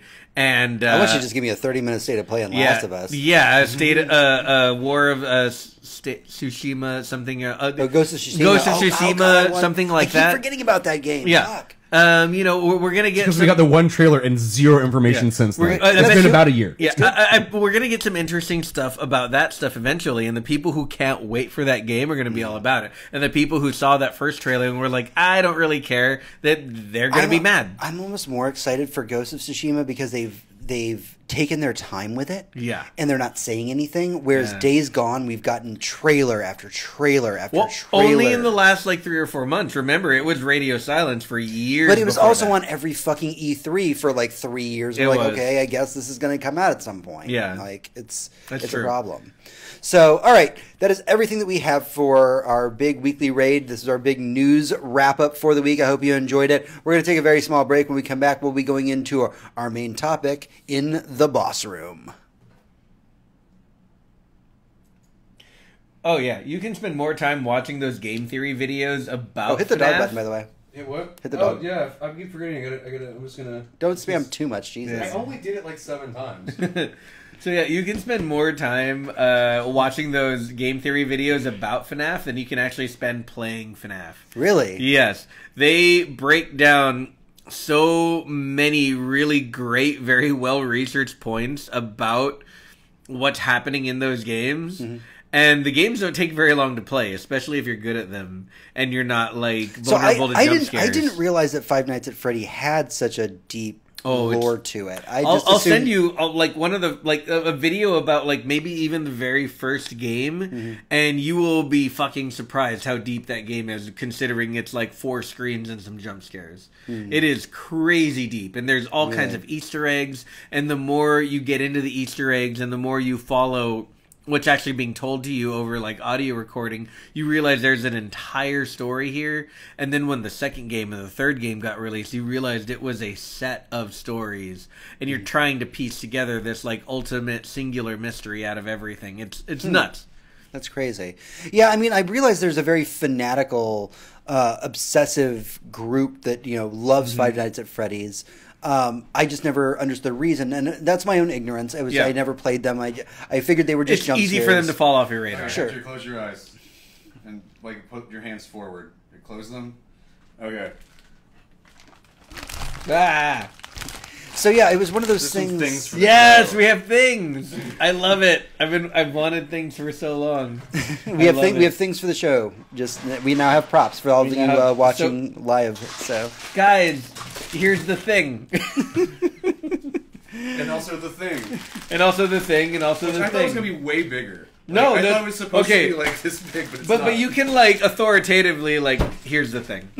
Like, all right, I love these. See, we will, so my we will be using them from now on. yeah. So I'm thinking this is gonna be the thing. This is gonna be not the thing. It can be thing two. this thing too. You can okay. So if someone lays down the thing and you have something to say, you're obligated to say here's also the thing though. Yeah, my theory on this was all right. So two of us get a thing. Right. One of us doesn't get a thing. Wow, this just got really and sexual, when one of us guys. says, "Here's the thing," you just gave up your thing. You did. It's like a talking stick. Yeah. It's true. It is like a talking Like, okay, stick. but here's the thing, and then when you let go of it, it's no longer Yeah. the thing. Here's the thing. Yes, I feel like that is a very important thing that we should bring to the show. Where we have It a is an kid- important thing. We get talking It's sticks. it's a very important thing. We were 5, and I don't know what it came with. It just said it was like, I think it was a comic book or some shit. Yeah, that's why I'm trying to like open it on the side. It seems like there's some literature in here. I've been holding on these for 2 weeks because I keep forgetting to bring them out here. just need to, like, Originally, it was hide to surprise both of you, but I already told James what I got because I got mad at myself. And There you go. what is? Oh, now it's dropping things. But here's the thing. If you need beers or anything, now is Yeah, the it's about time. Yeah, I'll grab one just in case. You grab me one of the ciders that's on Oh, the there's a free door prize shelf. drawing. There you go. We should enter this thing for 30 pounds worth of cinema Holy vouchers. shit, this thing is heavy. 30 pounds of cinema The vouchers. thing is heavy. Wow. We should. This thing is super heavy. Oh yeah, no, the thing is heavy. Yeah. Very surprising. Oh no, it's just so there's a poster. Fantastic Four. Wow. There we go. Poster for Very that. nice. Oh, it's got like a history of the thing. Oh, nice. It's like a straight up the history of the thing. The Nice. whole. And Tony, then, did you need a beer? Or you good? yeah, I'm gonna get one in a second. I was just flipping through this. Oh, more history of the thing, and Oh. vouchers for I'm pretty sure a contest that was well over a while ago, since this was on super cheap on Amazon. Hang on. That thing is ridiculous. We have all of the things. Yes, absolutely. We have all of the things. I couldn't think of any other things to get. I was like, all right, so we get the thing. We need to get and one. then the John thing. Carpenter's The Thing. Oh my I was gonna buy it on Blu-ray, Yeah. and I wasn't sure. Right? How cool is that? Like, I wasn't sure if Fucking it. heavy. Hold that up to the camera and show. Yeah. Like, I didn't know if. Did y'all think? Here, move the chat thing real quick Oh, so you can see the camera. You're there. You're good. You're in the middle. All right, so this is the thing. It It- weighs about 75 pounds. Right? It's freaking ridiculous. It's like made. I think it's made of actual stone. They just carved it out of the thing's penis. Yeah, the thing like it grows back, so he sacrifices one like every week or so. Even though they grow back in like 8 hours, he's not into it. Hector has weird Yes. theories. We're at the very end now. We're doing. It's the most confusing thing to walk into. But here's the thing. But here's That's the thing. Holy shit! Right? I told you, it's fucking It's heavy. fucking heavy. It's very dense. I think this weighs more than the cat. It does. It weighs more than the So like, cat. bring me a cat. I'll do the.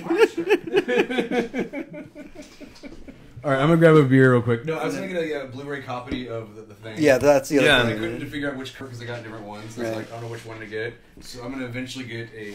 So we all have a Also thing. Way more expensive. We all have a than thing. these. Yeah. God damn, this thing's fucking heavy. Isn't that heavy? I was holding in the bag. It's like when you pick up a bullet and you're like, "Whoa, okay, I get it." Oh, here you go. Here's your size comparison. Okay, real quick. so Weight compared with. oh yeah, definitely. So, hi Archer, you're good here. It's about the same. Okay, that's fine too. I got you. It's seriously about the same.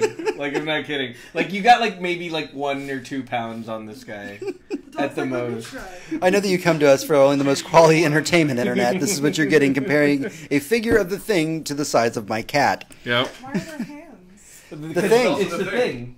Oh, We all have to have a thing. I understand. We all have a Yeah. thing. Because here's the thing. I understand that reference. And this is something that only you guys on Twitch get to see. Yeah. Because people who listen to the podcast just hear us say, here's the thing all the time. Yeah. And now they won't get the visual aids that all of you Like, do. I had No, my things- every time I need to interject, I'd be like, okay, but here's the thing. They'll hear the noise. Trust They me. 'cause will. This little fucker makes a lot of noise. He does. Thing. That's the other thing Oh, yeah, right there. That thing looks really crap. We're gonna get a copy of the DVD, The Thing. Oh, I This like thing it. And then is- use Okay. that. It's real weird. Is it like Swamp Thing, or is there? No, we should just use, like, the thing. John John Carpenter's the Right. thing, of course. Yeah, no, I was gonna get a Blu-ray copy of that, but it was like $20, and I was like, okay, these cost could like probably- $7. You could Yeah, buy it's like a like- DVD copy for like 30 cents. I was gonna say you could. No, the DVD copy was like 15. And I was Really? like, I'm gonna wait till it goes on sale at You some might point. as well get the Blu-ray then, so you can watch it sometime. Yeah. Right. Because it's the thing. Yeah, It's I a very didn't. important I thing. was gonna get a Blu-ray copy of the thing, but then I thought if we all had a thing, we can't do that. But here's the thing: Right. We We currently have to trade currently them. trade in the thing, Right. Right. And you're not allowed to have another tough thing until you have a thing. So okay. So if someone starts Yeah, I with don't know "Here's what the the hell thing," he's doing. one of us has to be able to go right. But here's the other thing. Yeah, But the fingernails are like oddly specific, and like that middle finger is like a size. yeah. No, that is the widest of middle fingers. Oh God, I wouldn't want to be and fisted the by that. knuckles are way sunk the hell in. Also, yeah, there's like definitely like a valley here. Like that's Yeah. you could It is live in not that valley. okay. The That would shape of that flush. hand, It would which is why I was flush. like, this one. Yeah. This is the thing. This one's That good. one. All the there's This no one's webbing. All the fingers are separate. And the fingernails are also not strangely gross. Yeah. Like those fingernails are just like a bit too long. Hector. No, see, I don't like that. Stop it.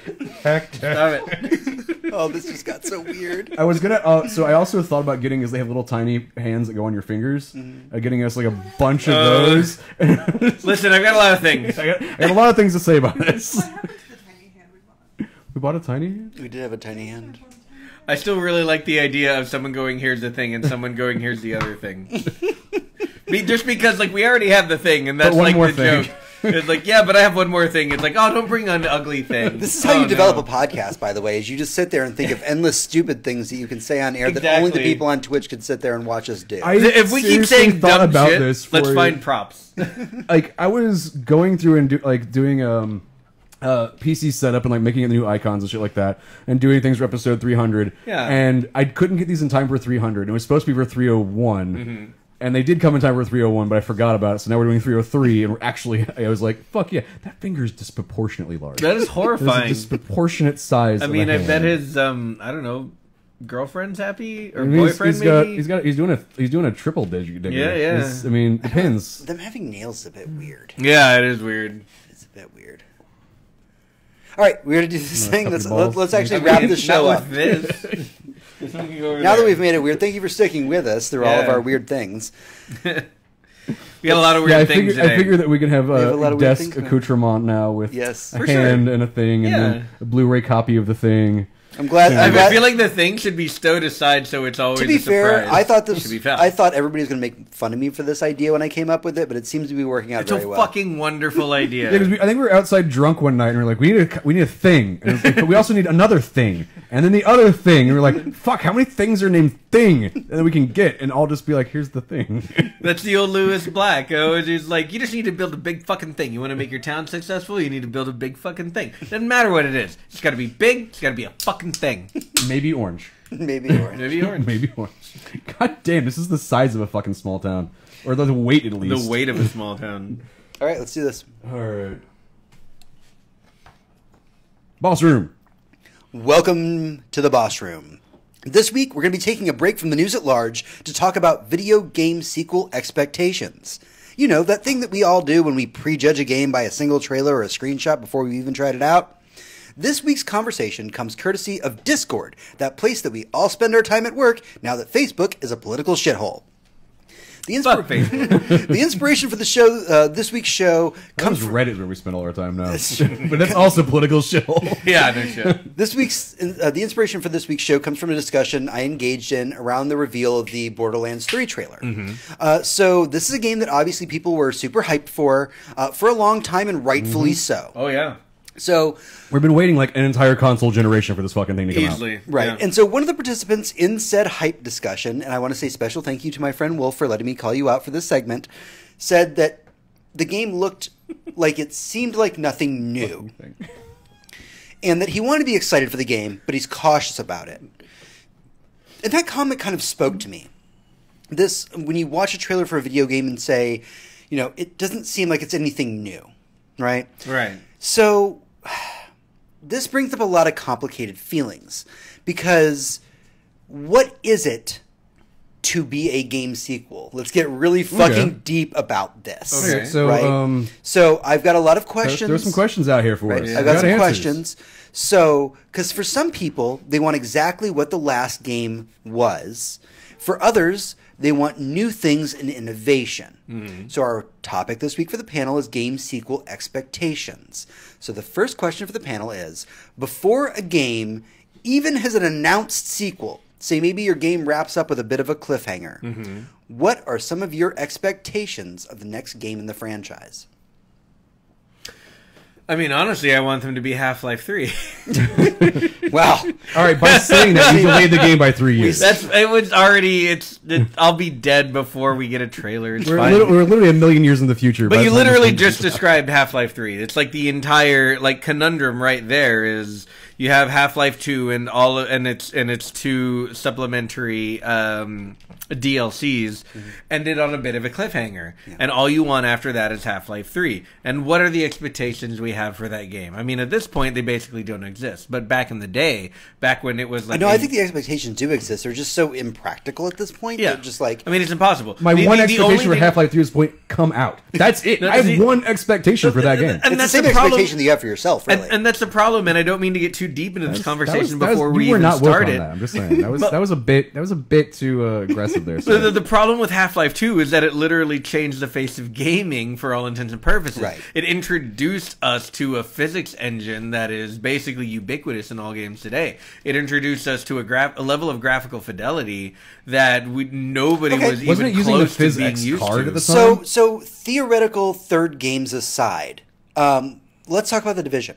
So The Division is announced. It comes out. It has a really rough launch. Yes. Yeah, it suffered from this same issue of every first-gen looter shooter. We hear that Bad first year. maybe they're making a Division 2. At that Right. point, what is your expectation for the Division 2 prior to even seeing a trailer? What's your expectation? Well, that's two different answers, because if it was right after Division 1 came out, and I would speculate, I wonder what the Division 2 will be, it would be like, well, I hope it doesn't suck ass, because it's the Division 1's kind of terrible at launch. Right. If it was a year and a half later, when the Division 1 really got its shit together and became a full good game, then I'd say, well, I hope the Division 2 doesn't suffer the same way Division 1 does. Yeah, at I want it to launch. be a logical expansion upon the lessons that you learned from the first game, Right. with a continuation of the story, world development. Right. You know, the logical things you want in any sort of game sequel. I realize you have to start over. You have to start us as characters over. But please make your game at least as conscientious of what the people want as the end of your last game was. Okay. So I do want to. You bring up an excellent point. Why don't we lead that into something a little bit more personal? And this is kind of one of those, if you're drinking along at home, now's the time to drink. Tony, hearing that Destiny was getting a sequel, Yeah. like what kind of expectation Okay, do you so- set just knowing that game is... That So this is again prior to Destiny 2's launch. Right. You're What's going your with. expectation My at that expectation at that point was, again, Destiny 1, bad first year. By a year later, was in a wonderfully beautiful place, and all they did was kept making improvement on improvement on improvement. And they said, by the way, we're making Destiny 2, and here's more improvement. We're like, holy fuck, Destiny 2 is just going to be a culmination of all the things that they've learned, and it was the exact opposite. It was not that. They made a game for casual players, Right, but and they you're made a game talking for about not what, the people who stuck you're around. talking about what it is. Yeah, that's what it was. Right. But what I wanted, What did you expect it to what I be? expected it to be was exactly what Division 2 so far has been. A logical continuation of what the lessons learned from the first game were. What are the lessons you learned from Diablo? Well, we put those in Diablo 2, and you can see it. You can see in Diablo 2 where Diablo 1 failed and how it got fixed in Diablo 2. And then 10, 15 years happened, and they forgot the lessons, and Diablo 3 came out. Yeah. I'm just throwing that out there for a side tangent, because it's another game series that I love that took quite a while. I think it took like 2.5 years before they could get Diablo 3 in a playable state. You know what should be a really personal one for you, James, and I'd love to hear your thoughts on this, is, I mean, how did you feel about Divinity 2? So, I'm not far enough into Divinity 2 to be able to give you that. But of course, we're talking about expectations Yeah. of Yeah, the sure. sequel. Sure, When expectations. the difference between like when you All right. finished Divinity 1 versus when you started Divinity 2, like what did you want out of it, and do you think that they did a good job fulfilling that? So, my answer for that is that my biggest, if you said one thing that you want to have from Divinity 1 to Divinity 2, my answer is oh man, that game was buggy as shit. You need to fix it. Yeah. Yeah, Like yeah. it was good. I mean, they did fix a lot of Divinity Yeah. 1's bugs, They but did. you couldn't But- catch. They're like Pokemon. You can't Okay, catch them all. I was talking No. to Hector about this the other day while we were out having lunch. Divinity is the only game that I've ever played on a modern console that has caused a console to lock up. Yeah, like full on Like console full on crash. Windows style, the game has locked the That's system. not supposed to be possible with consoles because the Well- bit that launches the game is not the bit that governs the console like life, but it killed Divinity it. pulls it off perfectly. Yeah. Well, So we I- just talked about that one game So- like 2 weeks ago that did that to the Sony. It, like, Yeah. it was what was it, Anthem?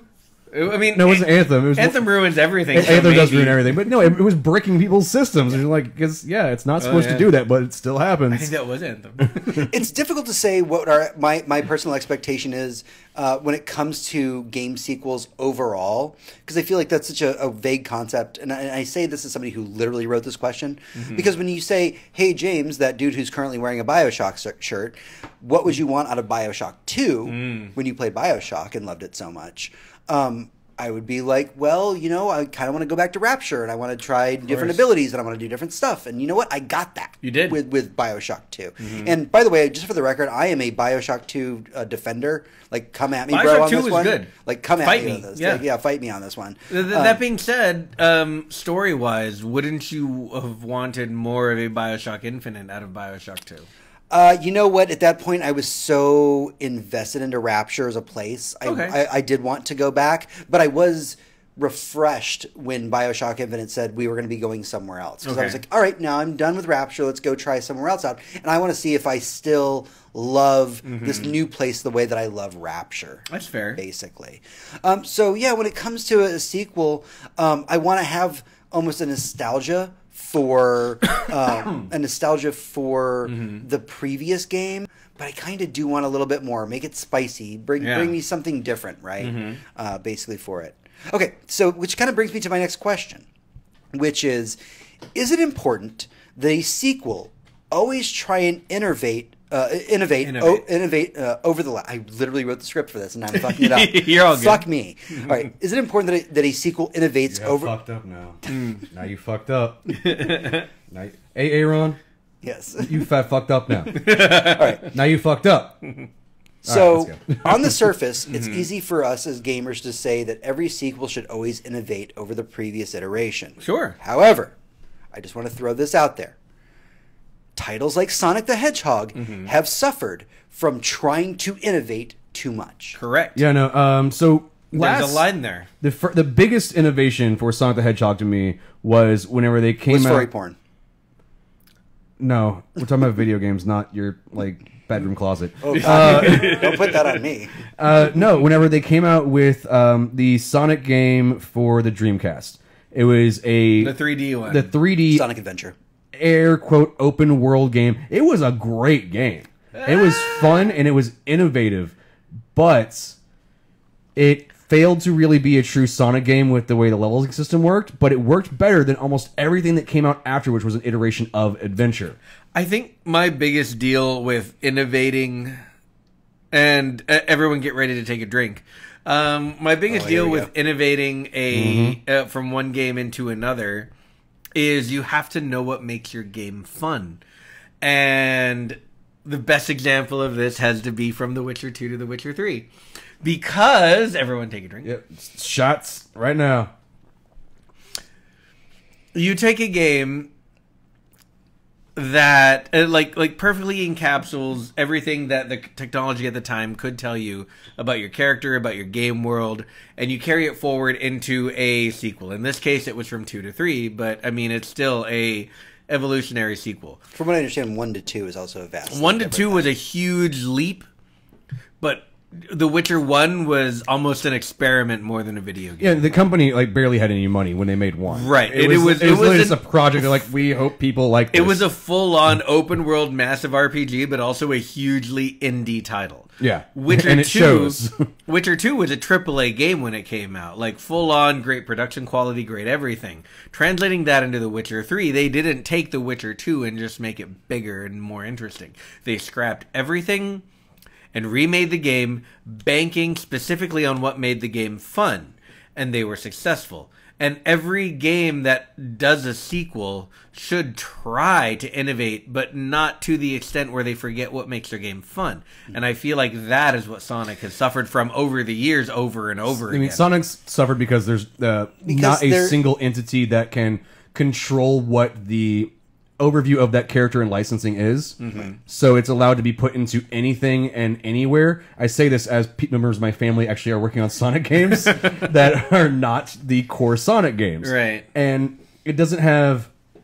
Even Mario suffers from this. Mario is a character that with a Nintendo, you're like, what, and that's where you get the difference between sequel versus licensing. Iteration. And, iteration. And with Sonic and with Mario, these are iterations, and they are not necessarily always good. So because they are not numerically tied Right. to the previous entries, you can say that they can innovate and do something different because they're not numerically tied.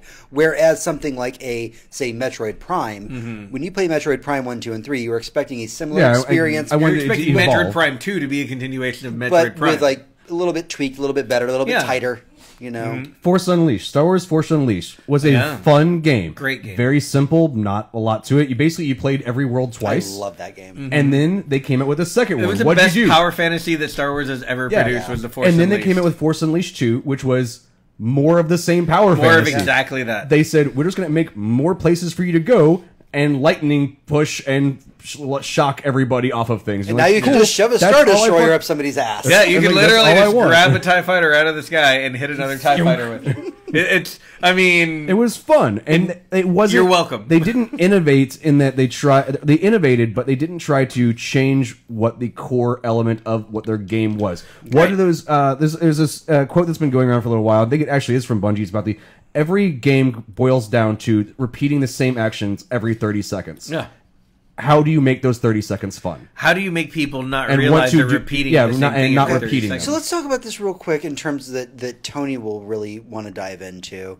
And that's that when we talk about innovation in a sequel, maybe Sonic's a bad example because a lot of times, aside from Sonic 1, 2, and 3, we have a different named thing. Right, and it's not technically a sequel. You could put Sonic in the same category you'd put Mario in. Like, is like Mario Sunshine is not a sequel to Mario 64. Right. But it's a different thing. When you talk about Halo, yeah, Halo 1, 2, 3, Reach, and then 4 or 5. How important is it for Halo to... Didn't even intend for this to be a pun, but how important is it for it to evolve throughout the series? How does combat evolve within Halo, you might say? Right. No, totally unintentional.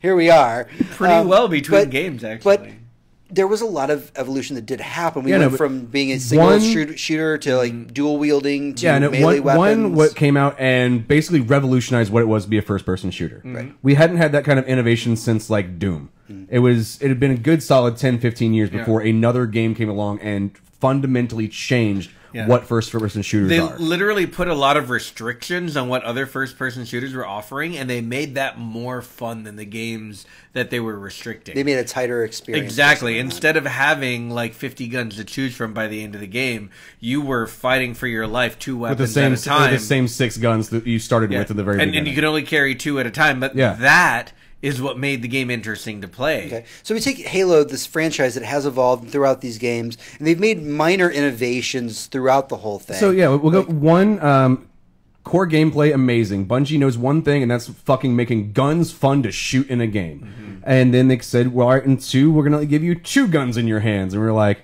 what? Now we're dual wielding. And that was interesting. And you're going to play 2 different characters. Before we go further, you're pushing it now. Our main topic here is expectations. So the expectation between 1 to 2, we weren't expecting.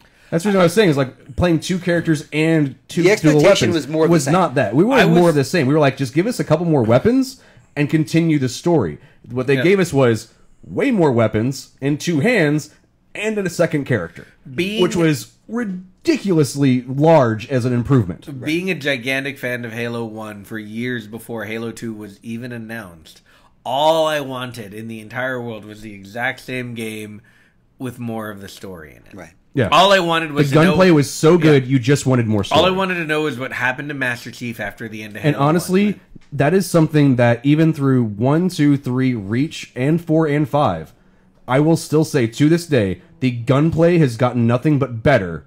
Okay. And the story has done So the story has I don't continued. wanna- I need to comment on this real Okay, quick go because herein lies the problem. And as we're talking about sequels, we can go past number 2, I think, even though we're using the word sequel. The thing about the problem Halo has these days is the same problem Call of Duty has. Is yes, they have made the mechanics better and better as the game's gone on, with a few setbacks, but mostly it's just gotten better and better. The thing is, after fucking 20 years or so since Halo 1 came out, everyone's sick of it. The same, like Call of Duty, everyone's sick of it. Yes, the gameplay is evolving year to year and game to game when it comes to Halo, but we're still playing basically the same fucking game, and people are not buying it the way they used to. And So one thing I is just- they didn't innovate enough. So we have in the later games during 4 and 5. I think there comes a point where it doesn't matter how much you innovate. If you don't radically change everything about your game, people are just going to be sick of it. Resident Evil 6 and 7. Yeah. Well, 5 and 6. Well, 6 into 7. Honestly, 4 to 5. 5 to 4 7. was the innovator, 5 Right. and 6 were the copiers, and then 7 was the new and hotness. seven was Right. changed over. Yeah. And you do have a very good point about that. But the problem with that is economically, when it comes down to your video game company, when do you say, okay, this is the one where we scrap it Yeah. and throw fucking whatever we want Because on it's the chalkboard? such a huge risk. Yeah, And- no, and- because you were fundamentally saying, kind of, fuck you to our fans, fuck you to our player base, fuck you to the future, because we don't know what's going to happen. You either stick with the old and steady, which Halo has been doing for a Very while now, and it is still successful. I still love playing. It is still successful. Like, I can't wait for you to get the Master Chief Collection so you can enjoy the games you have yet to get to play. Dude, Okay. me too. But when do you go, fuck it, let's do a fucking Resident Evil 7 and go, what, those ideas were bad, we got stagnant. When do you say, let's change our sequelization? Probably And right that- after Resident Evil 6. That really is my next question, though, is what kind of balance should a game sequel try and achieve between the work of the last entry and the newest one? I.e., should we expect improvements? And that's the point, the entire point I'm trying to make, is you do want to innovate, and sometimes you want to innovate radically and even change entirely what it feels like to play your game.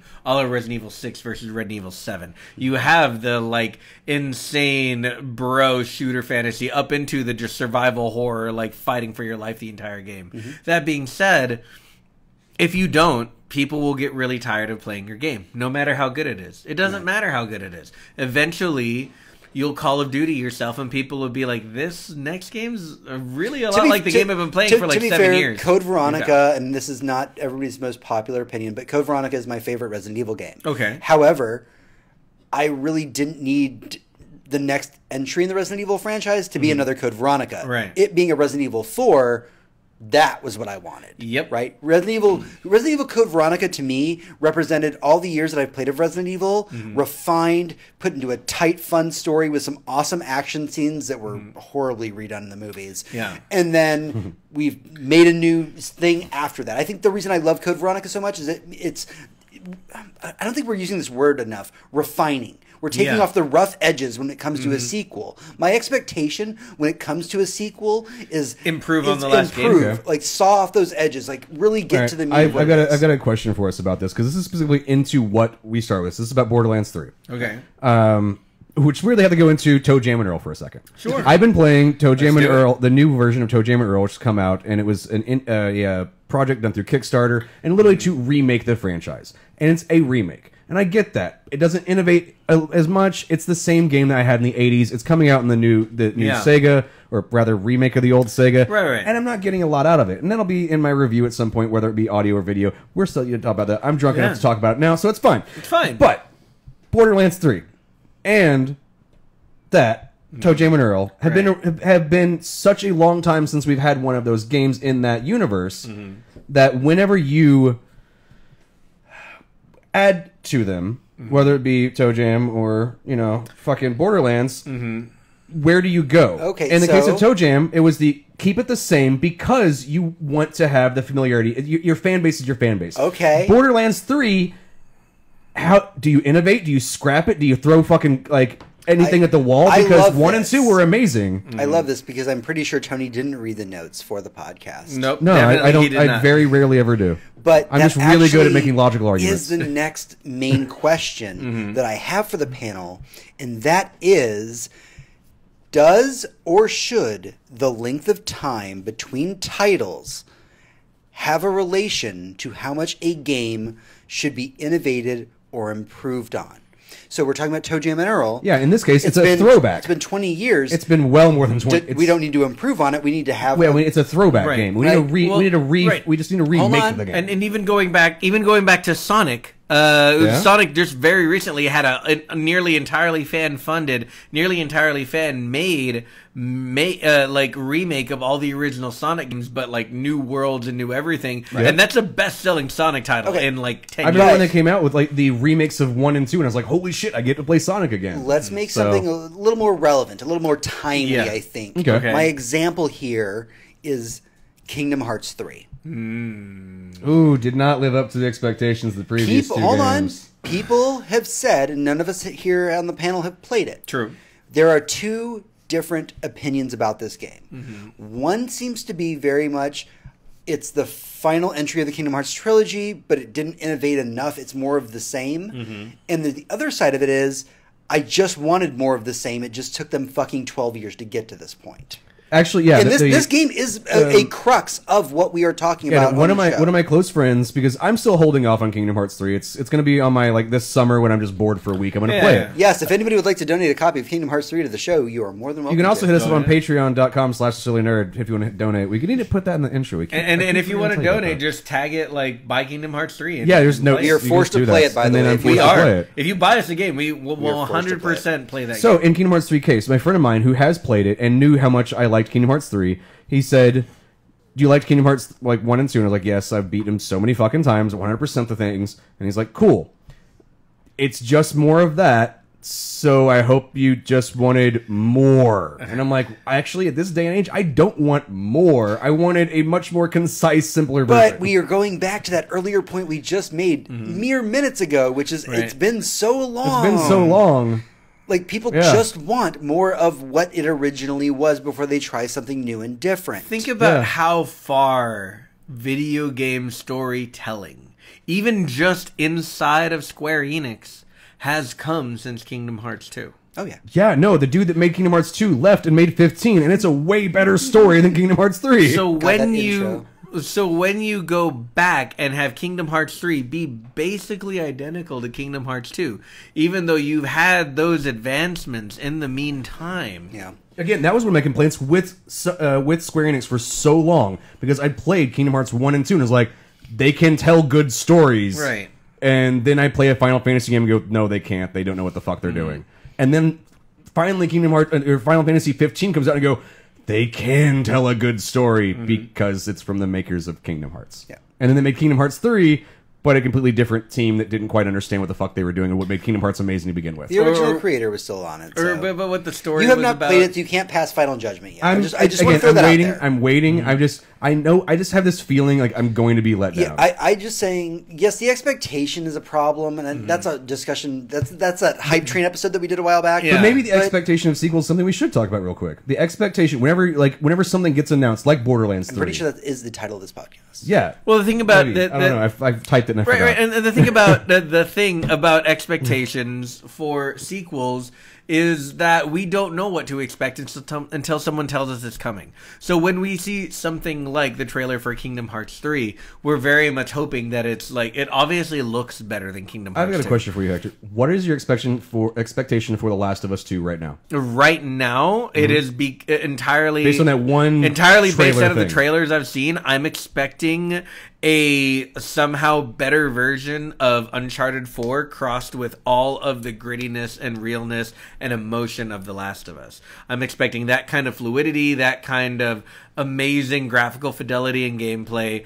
but all inside of the Last of Us universe. Okay. And that's a very, That's very a lot hard to- expectation that to is a meet. lot. You just gave You know us like what? a lot. There is a I'm- terrible burden to put on a project. I'm gonna boil it down even more Mm-hmm. because I didn't play The Last of Us until the remastered edition came. But did you out. play Uncharted 4? Because that's the last game Naughty Dog worked on. I have not played Uncharted 4. You should. But when you say like, what's your, I haven't either, and I you like said- it you- first. You I've said, played the first 3. What's your expectation of The Last of Us 2, honestly, my first is completely guttural reaction. I'm going to fucking cry a lot. Of course. I already know, based on the first game. I almost cried during the trailer. Right, I cried like during the intro of The Last of Us. Like it was that bad. Exactly. Like, all right, if a game like that can just do that to me, like fuck it. Like I'm just raw dog me at this point. Okay. Like, with fucking with Last of Us 2. Let's go. I literally cry, and it's almost like a fight now, like a war. I literally cry when I watch other people play The Last of Us for the first time on Twitch. I will watch them have an emotional reaction to something I saw in my 20s and go, yeah, I know. Yeah. Okay. It's same feels. All right. It is. Same feels. So Same feels. let's elevate the room a little bit. Let's make things a little bit happier as we try and wind down a little bit through this topic. When we first hear of a game sequel in the works, what is it about the announcement itself that gets us so excited and hungry for more information? It's Me citing this specifically, I did bring up The Witcher in my notes. Like say, like, what about the announcement of The Witcher 3 got you, Hector, hungry for like more information? Like, I want to say like something like the announcement of like Cyberpunk works, Sure. But because we're talking about sequels specifically, yeah. For The Witcher, you're like, go. okay, And which, see, which Cyberpunk- parts of the books are they going to put in this one? Right, so Cyberpunk was more of rabid curiosity for me. The Witcher 3 was a very different thing. The Witcher 3 was... I mean, I was hot off The Witcher 2 when they started announcing Witcher 3. Because I was late to that party. Right. So playing The Witcher 2... I think I played it all the way through twice, did like all the different story arcs, all the different campaigns. I was fresh off when they just put up that first trailer for The Witcher 3, and all I could think was like, okay, at this point in my life, with all I can think about all games, and I was even at the point in my gamer career where I had decided not to get hyped for things, Right. I was sitting there going, this will be the best game of all time. And lo and behold, it is. And so I was right. Just because you were so hungry for more Witcher Exactly. lore, that's what got you hyped and got you on board. Yeah. Tony? Actually, no, Chad just brought up an interesting point that I completely forgot about. Psychonauts 2 was announced at last E3. And I forgot... Psychonauts 2 was announced long before last Psychonauts 2 E3. wasn't fully announced. It was alluded to and then asked for $10 million from Notch, and Notch was like, I got $10 billion, but I'm not giving you $10 million. Right. And that was kind of like, dick move, bro. They but had that either way... Indiegogo campaign for a while. They did, and I wish I'd gotten into it, but I just Yeah. money. No, the comments is that Psychonauts 2 came up first on the Xbox, and then as now 2 hardware cycles have jumped between them. So the original Psychonauts came Came out on the original Xbox. And so we've got two console cycles Yes, the since 360s come out, which Yeah. it was backwards compatible on the 360. Yeah, it came out for And I think now PlayStation backwards 2 also, and it was also on the PlayStation 3. Like, it's been out for everything. Yeah, it's been on Steam for $1.99 for probably 10 years forever. now. Yeah, I think I bought it on Steam in like I've bought that game for a lot of people. 2006. Yeah. Yeah, no, I've literally gifted that game many times. But people's expectations have shifted. It's important to keep your universe feeling similar, but with most gameplay, most times it's evolve or die. With something like Psychonauts, the gameplay doesn't evolve. Graphically, make it look a little bit better, but course. so stylized Right. that the stylization works. The gameplay, it has to evolve with where gaming has changed in the past 15 years. Yeah. Then. But it still has to feel like you're this little kid at a summer camp having psychic powers and manipulating reality in people's dreams. That's a hard. That's, So it's as a- long as- every game sequel is a fucking hard bargain to make of So what it's you want as versus long what as you can do. thematically Yeah, and it themes. feels that way for you. So let Yes, me, Psychonauts 2's biggest thing is it's thematically similar. The gameplay could be different. The powers may be different. They could say you're not going to dreams, you're doing something else. I'm like, that's fine. Yeah. That fundamentally breaks what a Psychonaut would You know, be. But I'll throw something out there that I'm going to deep dive, and I apologize for this in advance. When we talk about games being so different in terms of the way that they're presented, the first thing that comes to mind for me is the original Legacy of Kain game, and then Legacy of Kain Soul Reaver. The original Legacy of Kain game was a top-down Zelda-style dungeon crawler game that had a very dark, very disturbing story. But it was actually about Cain. And right, it was about Cain. And then you had Yeah. Soul Reaver, which was a sequel, Yeah. a true sequel that took place years later, which had moved into the world of 3D at that point, like Yep. Tomb Raider style 3D. You played as a different character than the main character of Cain. You were playing Raziel. Everything It's a about really epic story when you break it down, too. no, if you've played Oh, every yeah, single no. one of those Oh, games, yeah, I it is- have, It and I is love one them. of the most dramatic. I don't know why we haven't done a game history of fucking the Legacy of Kain Actually- Because series. we would be the, 41st person to Actually, do that. I was waiting for us to launch a Patreon, and so I can make. We a do tier. have one now. What do you know? I wanted to make a tier where if you donated like a certain amount of money, I would do an entire video series just about the history of the Legacy of Kain. That sounds awesome. You don't have to make it a tier. You make it a goal, and then you do a thing. Self promotion aside, Yeah. there was such a vast difference between Legacy of Kain and Legacy of Kain Soul Reaver, Mm-hmm. but I never felt disjointed by that because it kept with the lore. It had all the same voices. I was still invested in the universe, Mm-hmm. and I feel like the production that went into it is what kept me going.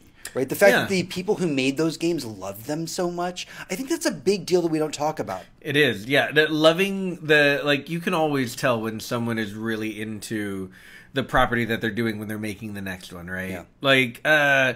Legacy of Kain's a great example. The Uncharted series is a great example. When Just say it, The Witcher. yeah, I wasn't going to say The Witcher this actually- time, but you're right. I was about to say Infamous. Oh yeah, Infamous, God, the difference they between love it. Infamous 1 and 2, they really did expand that. I'm going to game go with for one that's Infamous this is 2. going to be a very unpopular opinion. Darksiders 3. A very low budget. Darksiders 3 has come out. Most people don't pay attention to it. You know, Didn't 'cause we even know know. people that worked on it, and we knew that they loved it. And But that's the thing is, I love the Darksiders universe. They love the Darksiders universe, and they also were like, but we had $50, and this is the game we could make, so we made it. And for me, the only part that And that rings hollow for me in that analogy is the people who made Darksiders 1 made Darksiders 2, and that was a loving sequel. No, yes, it was. And Darksiders 2 is by far the best Darksiders version 3 was made by people who loved those two games and got the rights to them Yeah. because they wanted to make it so nobody else would fuck with it. And they did the best goddamn job they could. They did. And they It's did. not a bad game. And we are running a bit not deep that on good of a we are game. running a bit deep on this. I do have one more question for the panel, and this might be the hardest question to answer, and that is, how do we, as fans, if this is even possible, manage our own expectations about what a sequel should be versus what the creator's vision is? I think the best approach we could possibly take is, and let me call on the entire gaming community as a whole to be mature, hashtag yes all gamers, and literally take every game, even a sequel, on its own merits as its own game.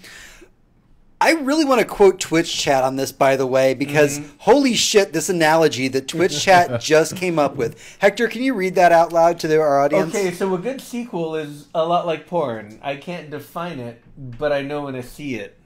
A good sequel is like porn. I can't define it, but I know it when I see it. Mm-hmm. Okay, all right. And that's the thing. There is and they're exactly right. There is a factor, an unnameable factor, a certain je ne sais quoi to a sequel where when you see a good sequel, you're like, yep, this is better than the first one. I get it. We get it in movies. To quote, Borderlands 1 to Borderlands 2. quote that, Uncharted 1 to Uncharted 2. Yep. quote that asshole Steve fucking Apple dude. Steve Jobs. Yeah, Steve Jobs.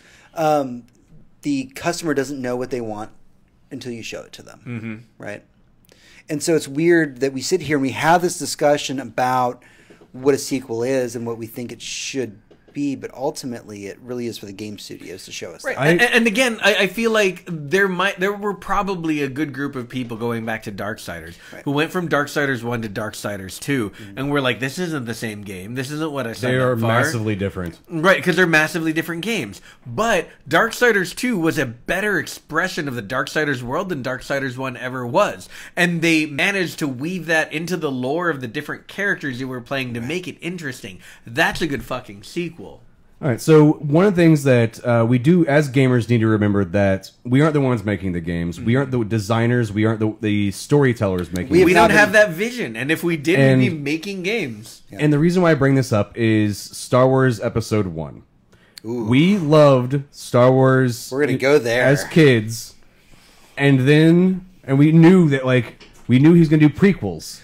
I feel like and we were all excited for him, right? It's only barely fair to bring movies into this, but I'm going to let you finish. And the entire point is we aren't the creators of the product. We have to understand that other people's time and energy and their vision isn't necessarily what we want. There's few video game things I read on Reddit. Anytime I hear or start reading somebody's fucking headcanon, I immediately start downvoting it. Yeah. Because get your fucking stupid wannabe dreams off of the actual thing. Yeah. Because even if it was a great idea, you just now influence the creator of it, and they can't use that idea because somebody else made it. They would have to pay you for it, so shut the fuck up with your headcanon. And this is another drinkable moment. Donnie Cates actually went on Twitter recently and was talking about his ideas for what he wants to do for the Marvel Universe and all this stuff.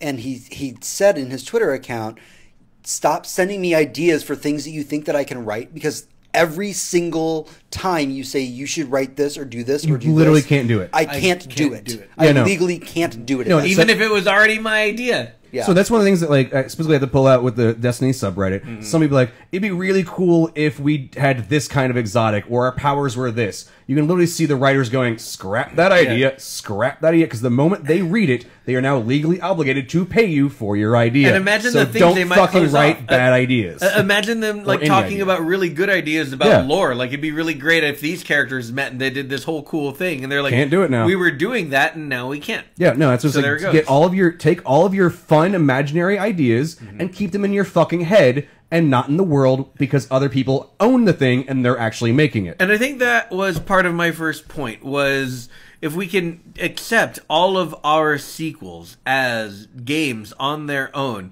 appreciate them as continuations of the story when applicable, but otherwise, a game is a game and unto itself. And even if it is a similar to and a continuation of the first one, or even just the last one that you played, it's its own game, and it needs to be judged as its own game. Imagine judging God of War, the most recent one, by the God of War 3 standards. I mean, it's just a different fucking game. I have. Yeah. And literally I've had people tell me, you didn't like the original God of War, but you might like this one. Yeah, full on. Actually, it's a completely different experience. So, it's nothing like the first whenever one. my review of Destiny 2 came out, when we had talked about it in the show, I'd play. This is after the vanilla game came out. Yeah. I said, for $60, this is a fun game. Did it learn all the lessons from the past? No, because they made a game for casual players. Is it a fun game? Yes. Is it what it should be? No. That's where the differentiation lies. I, as a fan, can go, this isn't what I wanted, but I can see why you made this for the audience you want to have.